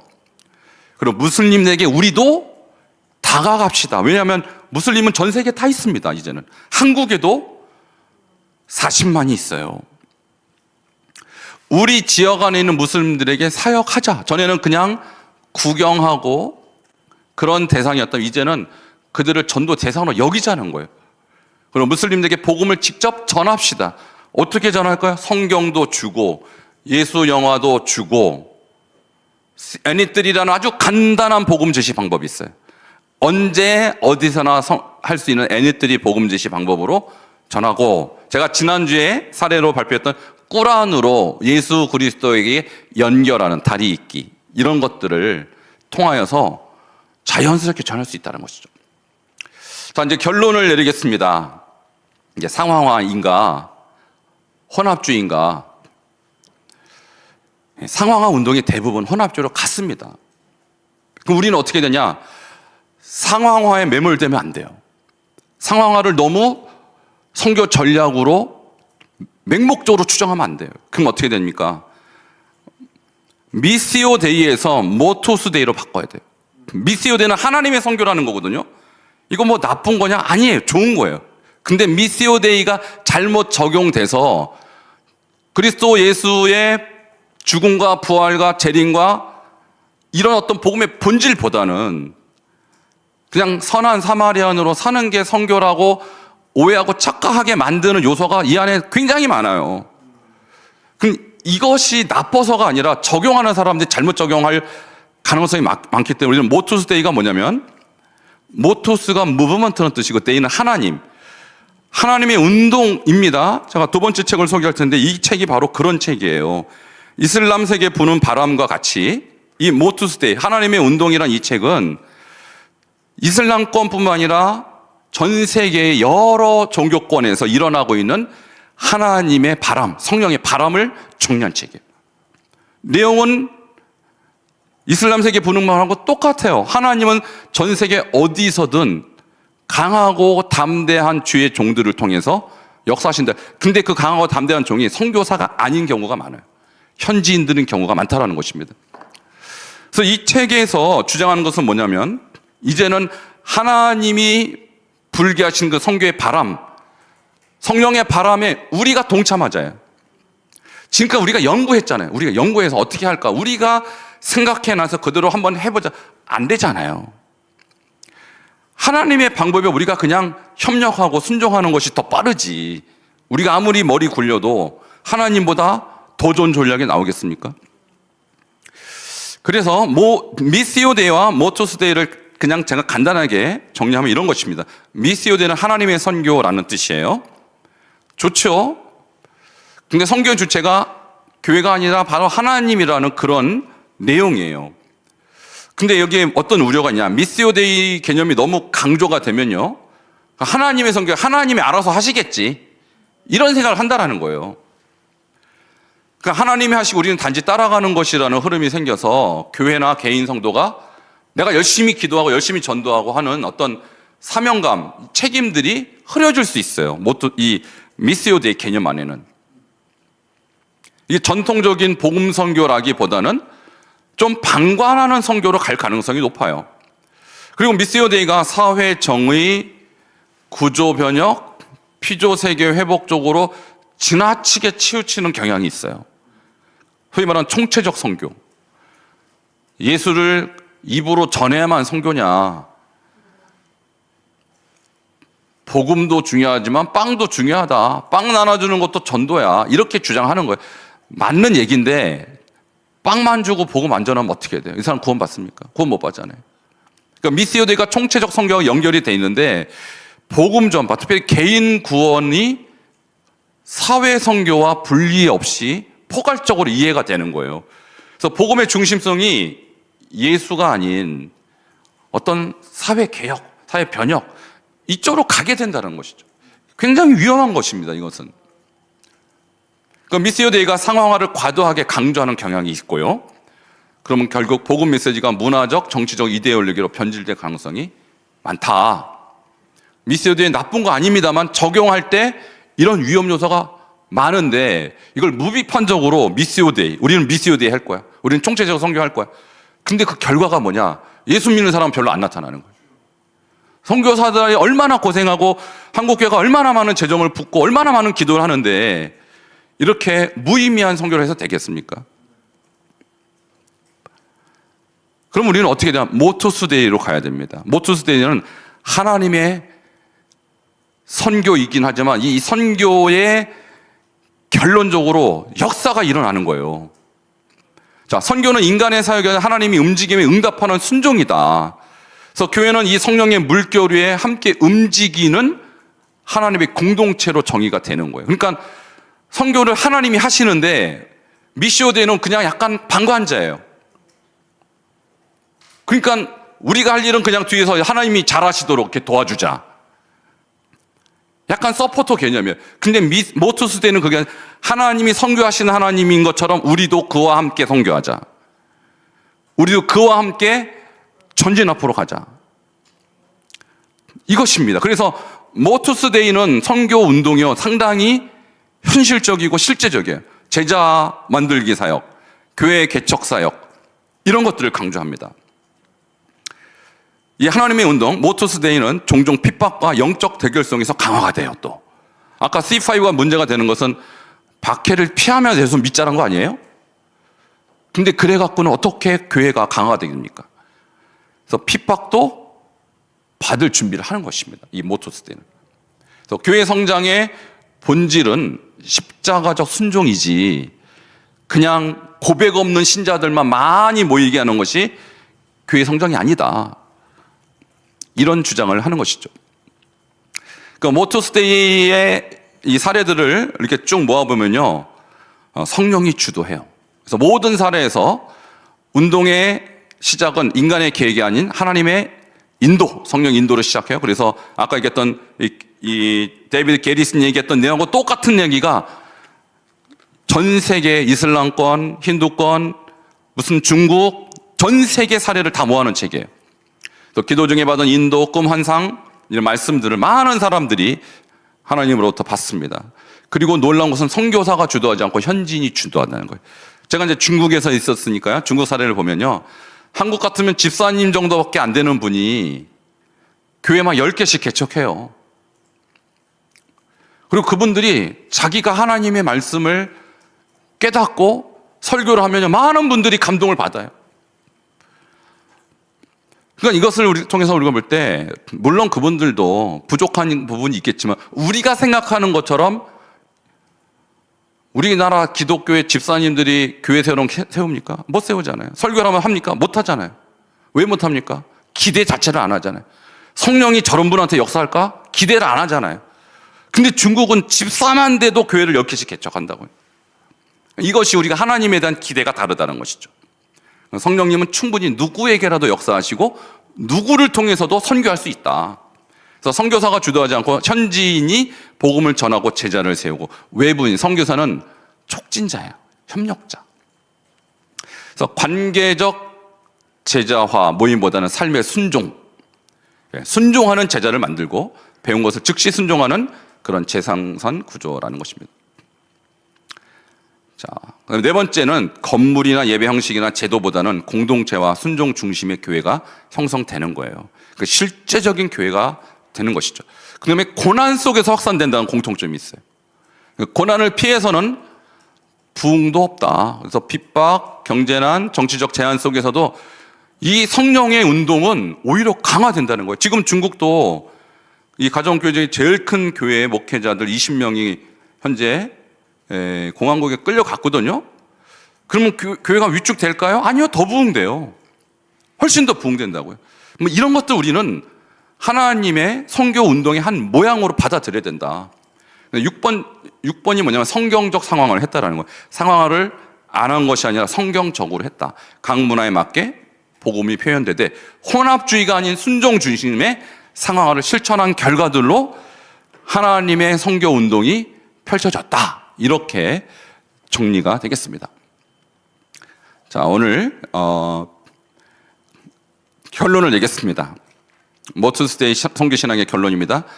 하나님은 이미 일하시고 계셔요. 선교는 하나님이 일하신 것을 우리가 찾아가서 동참하는 거예요. 두 번째, 선교운동은 구조가 아니라 생명입니다. 어떤 전략이 아닙니다. 조직이 아닌 성령의 생명력이 복음 전파를 일으킨다는 거예요. 세 번째, 선교는 참여의 신학입니다. 그러니까 교회는 하나님이 일하시는 운동에 참여하는 순종이 필요한 거예요. 네 번째, 복음은 고난 속에서 가장 강하게 확산된다는 사실이죠.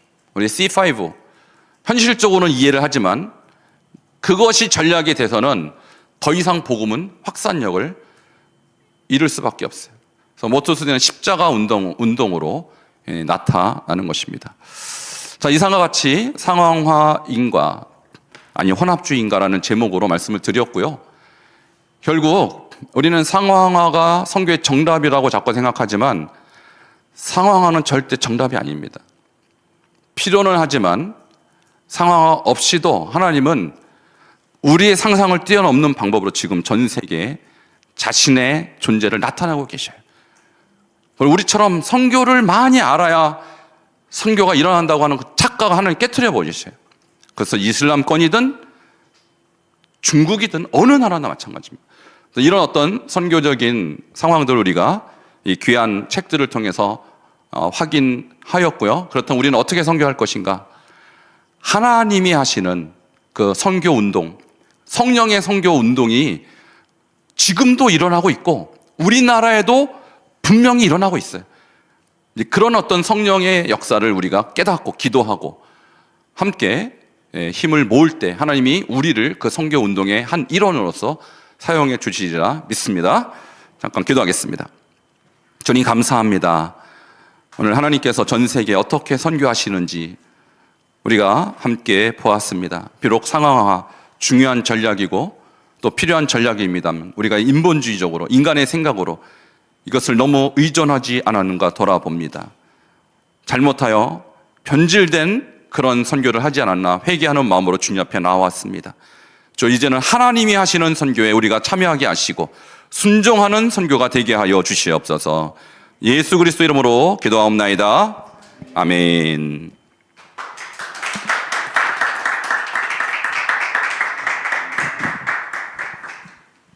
우리 신재혁 목사님께서 또 교수님께서 상황화인가 혼합주의인가를 주제로 가지고 참 여러 가지 그 예민하면서도 굉장히 필요한 그 말씀을 이렇게 용기 있게 또 성경에 근거해서 잘 설명해 주셨습니다.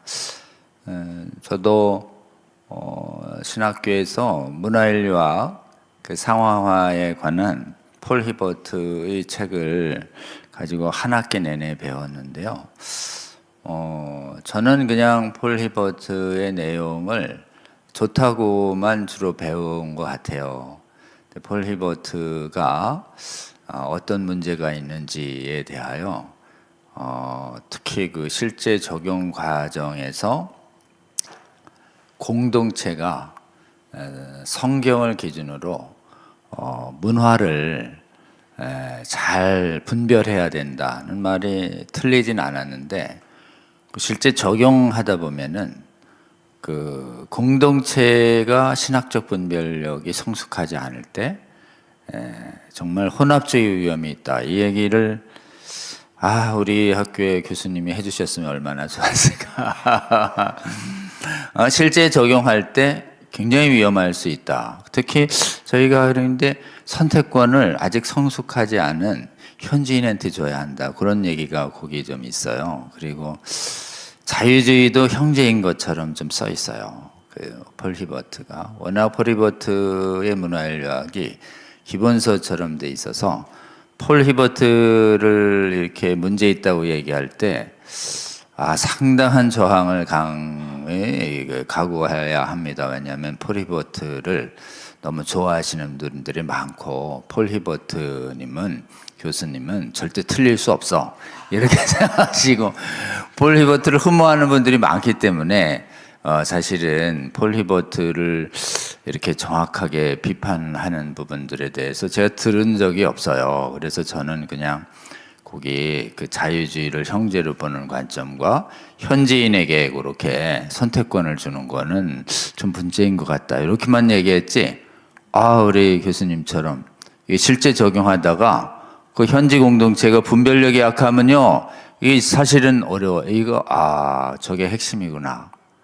우리 폴 히버트 혹시 좋아하셨던 분들, 제가 보기에는 우리 신재혁 교수님만이 하실 수 있는 폴 히버트 제자가 되면 못해요. 단순히 폴 히버트를 책으로만 보셔서 하실 수 있었어요.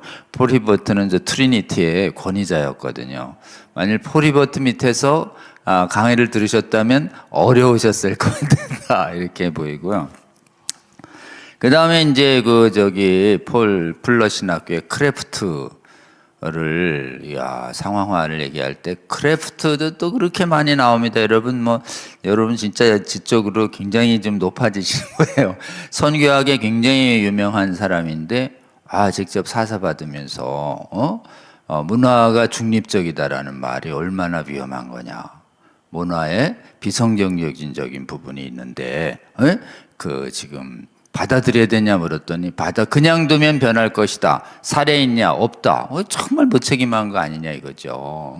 비성경적인 문화에 대해서 성경적으로 안 된다고 얘기 안 해도 그냥 바뀔 거라는 건 없는데 왜 그거를 자꾸 가리키냐 이거죠. 그래서 그때 우리 아마 풀러 신학교에서 정말 이 네이티브 스피커도 아닌데 얼마나 영어를 잘하셨기에 그 교수님한테 그렇게 항의를 하고 교수님한테 사례 없다는 얘기까지 확인할 정도로 살아있는 전사를 우리는 오늘 만났다. 이 크래프트를 상대로 수업 시간에 여러분 제가 지금 이 수업 시간에 이 전도사로 이 신학생으로 있는데 교수님이 진짜 비성경적인 얘기할 때 손 들고서요.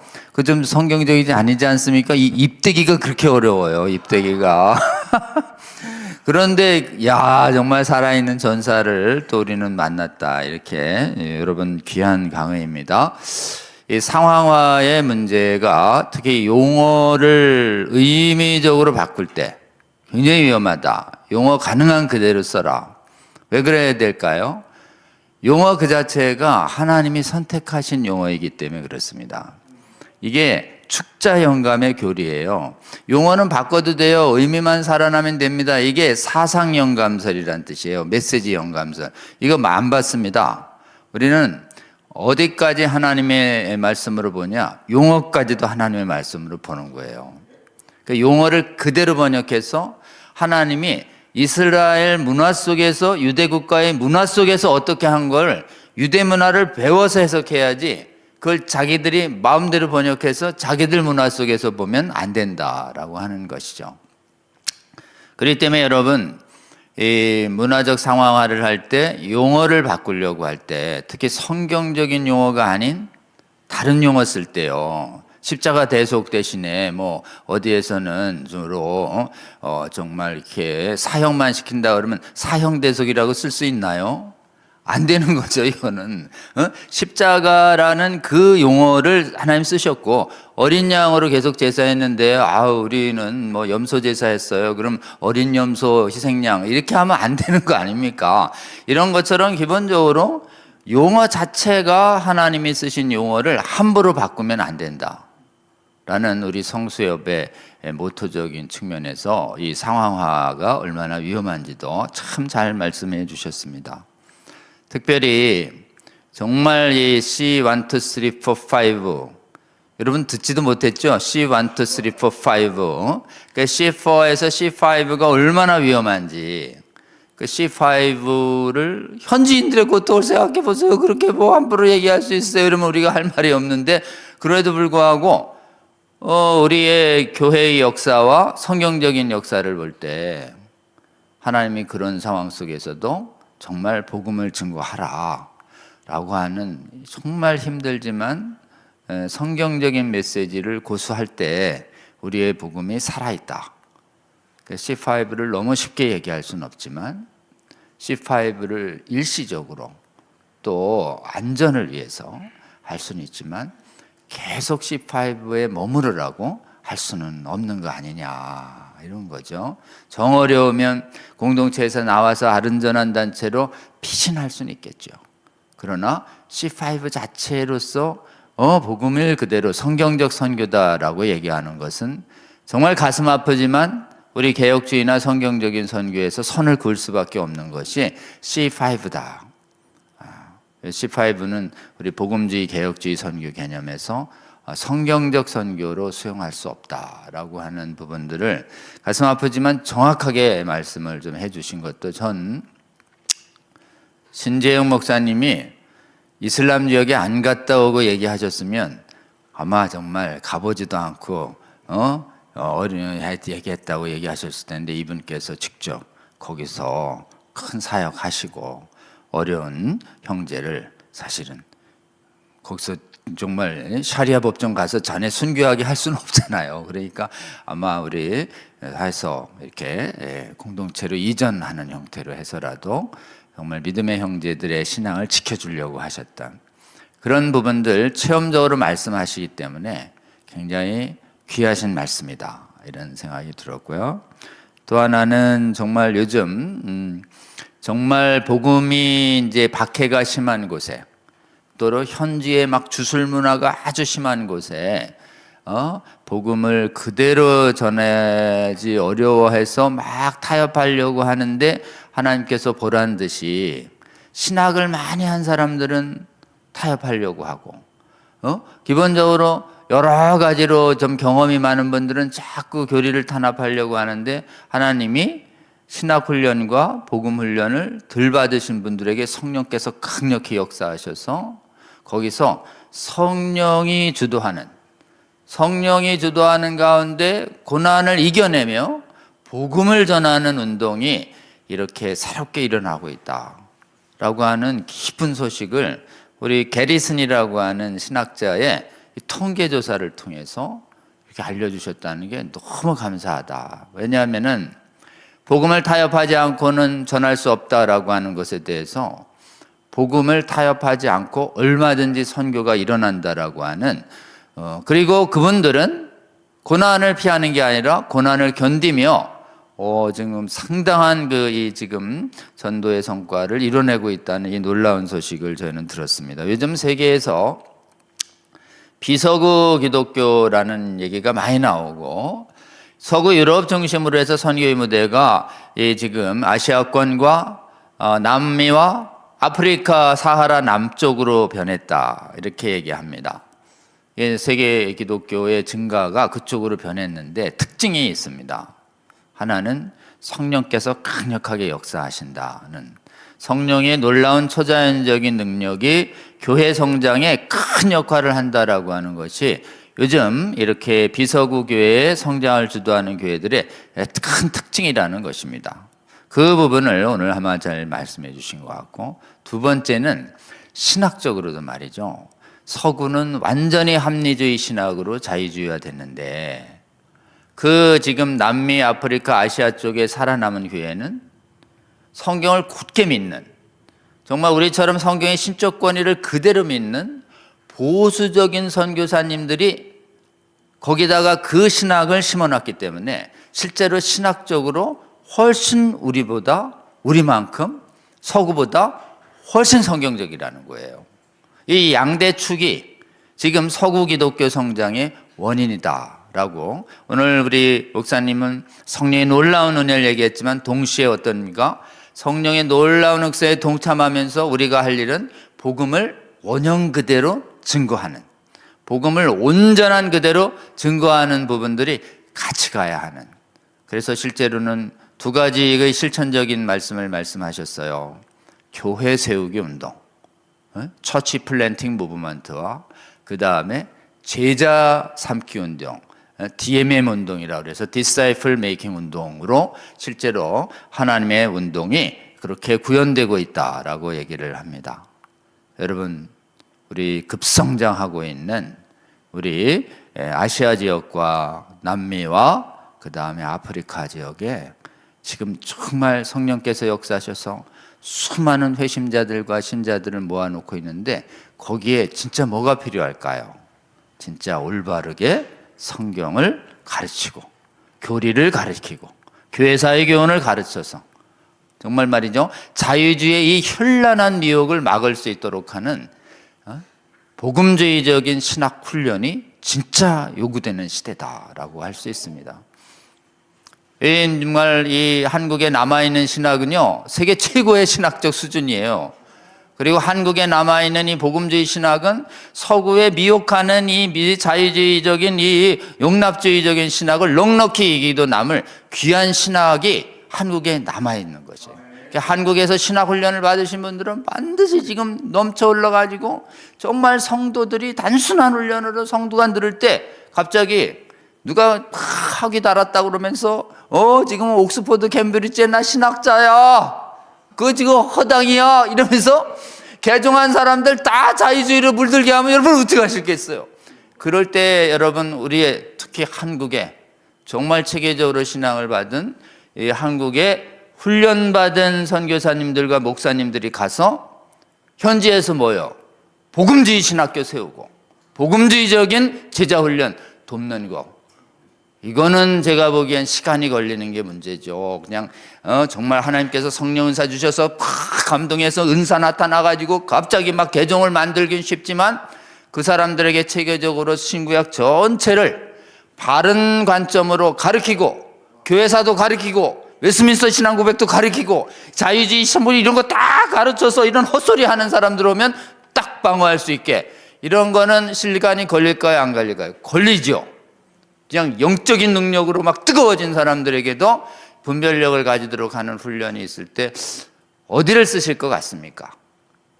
제가 보기엔 한국에 남아있는 정말 한국에서 정말 신학교에서 지금 수백 명이 쏟아져 나옵니다. 신학훈련 받으신 분들이. 이런 분들이 신학교 가서 현지에 가서 올바른 신학 가르쳐 주시면 현지인들을 돕고 또 현지에 증가하고 있는 그 정말 성령의 역사를 힘껏 도울 수 있지 않을까라고 하는. 우리 요즘 보니까 하나님께서 유튜브를 많이 쓰시는 것 같으네요. 보니까 그러니까 우리 성수협 사역도 제가 보기에는 여기서 송출하면 아프리카에서 들을 거라고 굳게 믿습니다. 그래서 제가 보기엔 여기 이 말씀을 들으시는 세계 각처의 선교사님 여러분, 성도 여러분, 지금 성경 비평 신학의 해학을 다 얘기할 때 이거 다 어디에 필요하겠어요?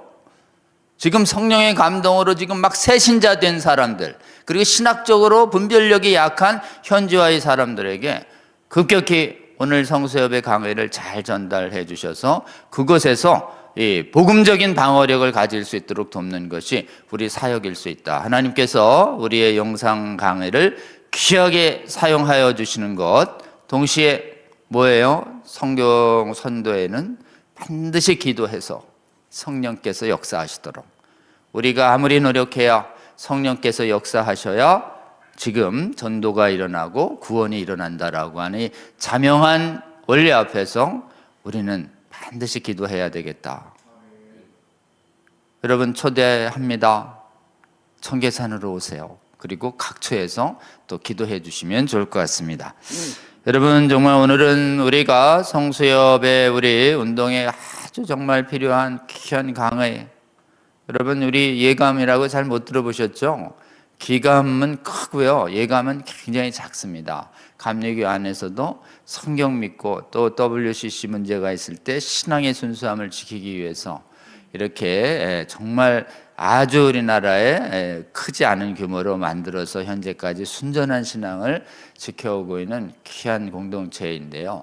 우리 예감에 놀랍게도 정말 각처의 신학과 선교의 실무를 경험하시고 현재 또 목회하고 계시는 우리 신재혁 교수님께서 선교학 분야에서 이론과 실무 다 정말 가장 성경적인 이런 선교에 관한 강의를 해주신 게 너무 감사하다 이런 생각이 듭니다. 이 강의 잘 마음에 새겨주시고 널리 전파해 주시기 바라고, 우리 잠깐 시간이 늦었지만 함께 기도하기를 원합니다. 주님, 우리 신재영 목사님 그리고 함께 일하시는 많은 분들, 어려운 환경 속에서도 하나님의 성령으로 역사하심을 믿고 복음의 놀라운 능력을 믿고 선교 일선에서 정말 선교하시는 분들 축복하여 주시고, 하나님 상황화 이론이라든지 총체적 선교 이론, 분별하는 선교운동 일어나게 하여 주시고, 오늘의 시대에 우리 한국의 하나님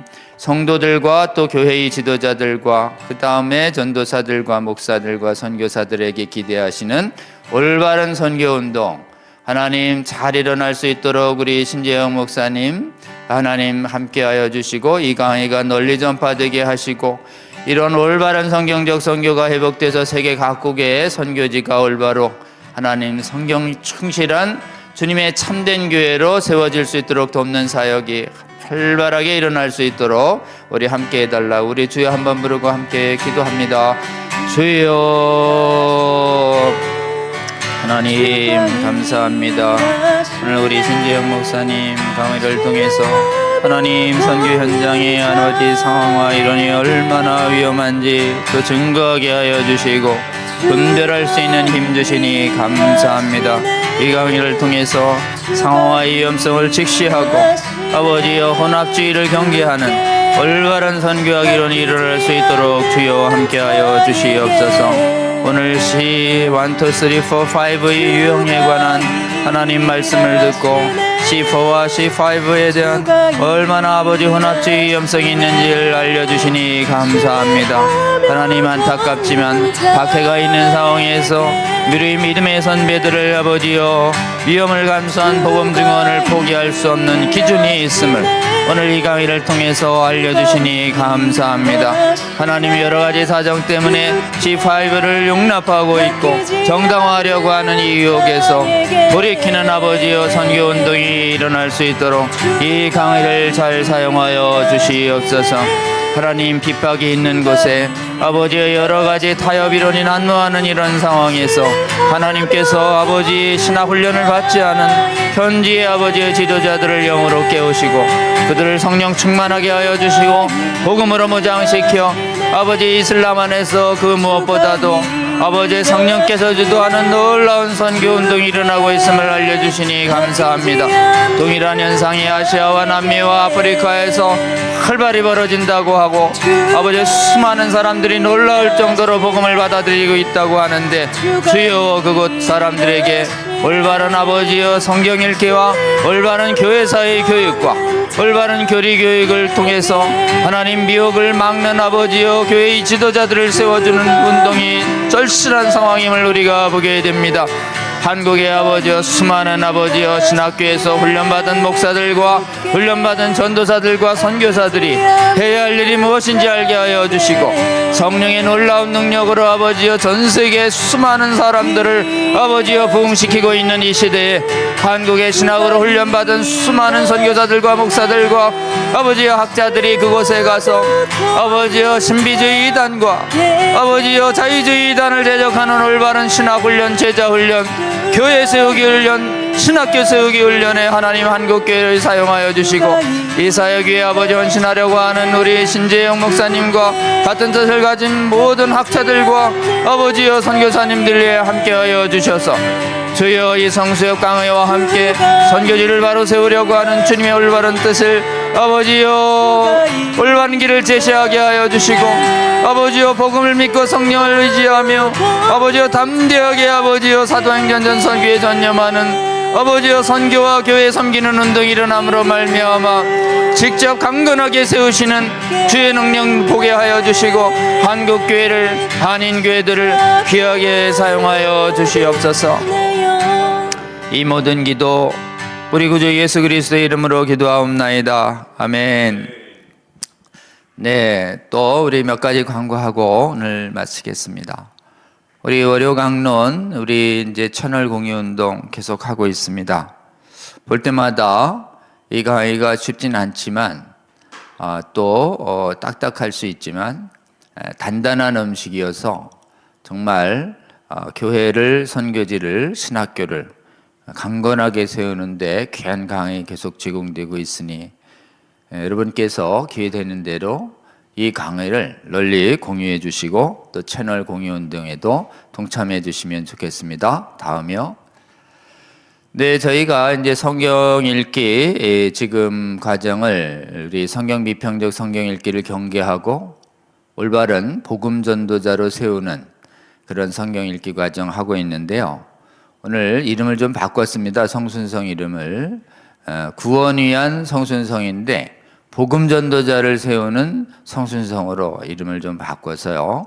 우리가 성경 전체에서 복음을 잘 배우고 또 복음을 또 전도해야 하는 우리 하나님의 뜻과 예수님과 사도들의 뜻을 잘 배운 다음에 우리에게 또 이 사명을 맡기신 모든 성도들의 사명이 잘 세워지도록 그런 다음에 이 복음 전도를 막는 일로 성경 비평학이 가장 많이 악용되고 있습니다.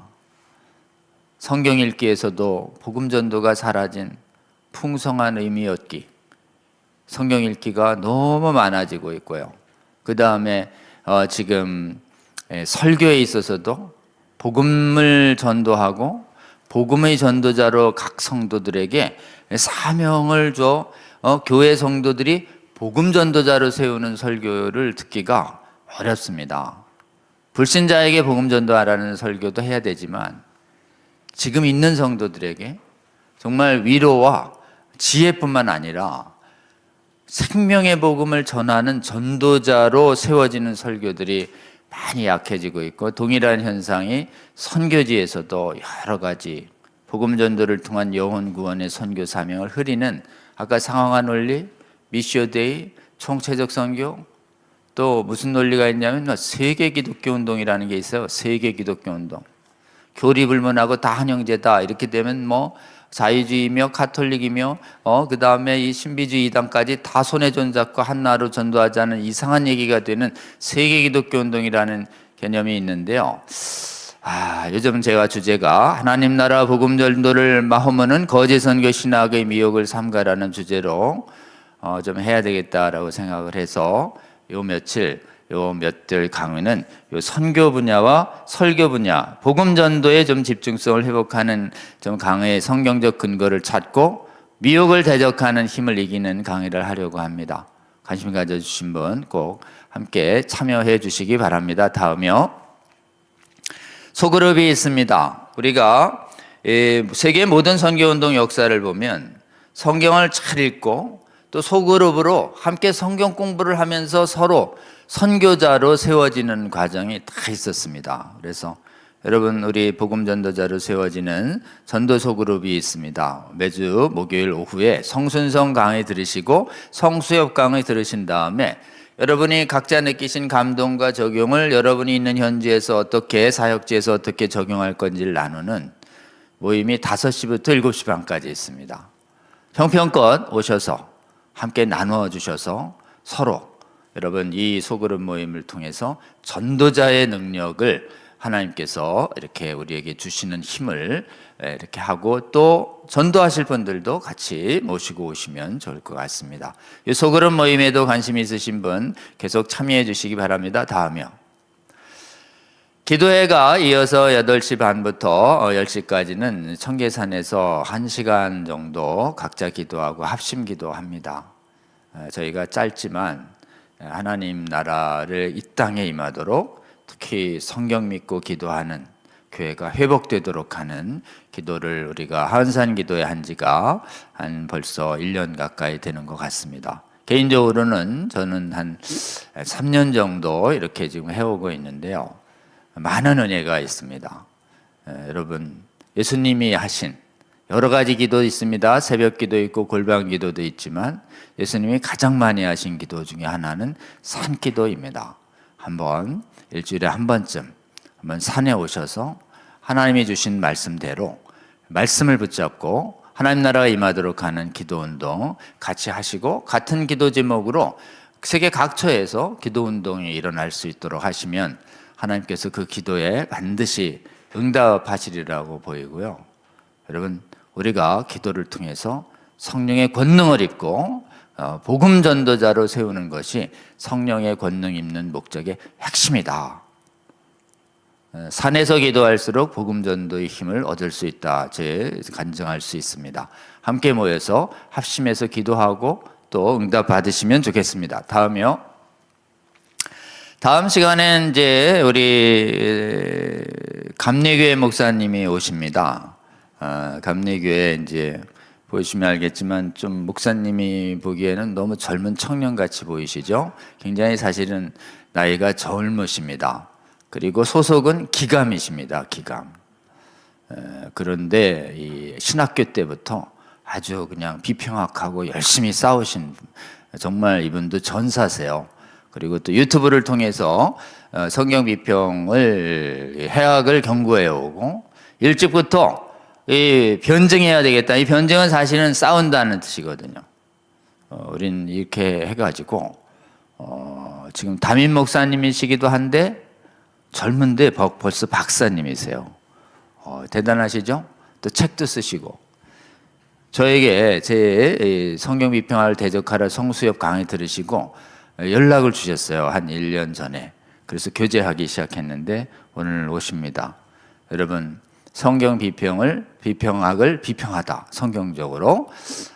변증학 박사님 젊게 오시고 용기 있게 성경의 신적 권위를 위해서 실제로 싸우고 계신 전사분 한번 모셨습니다.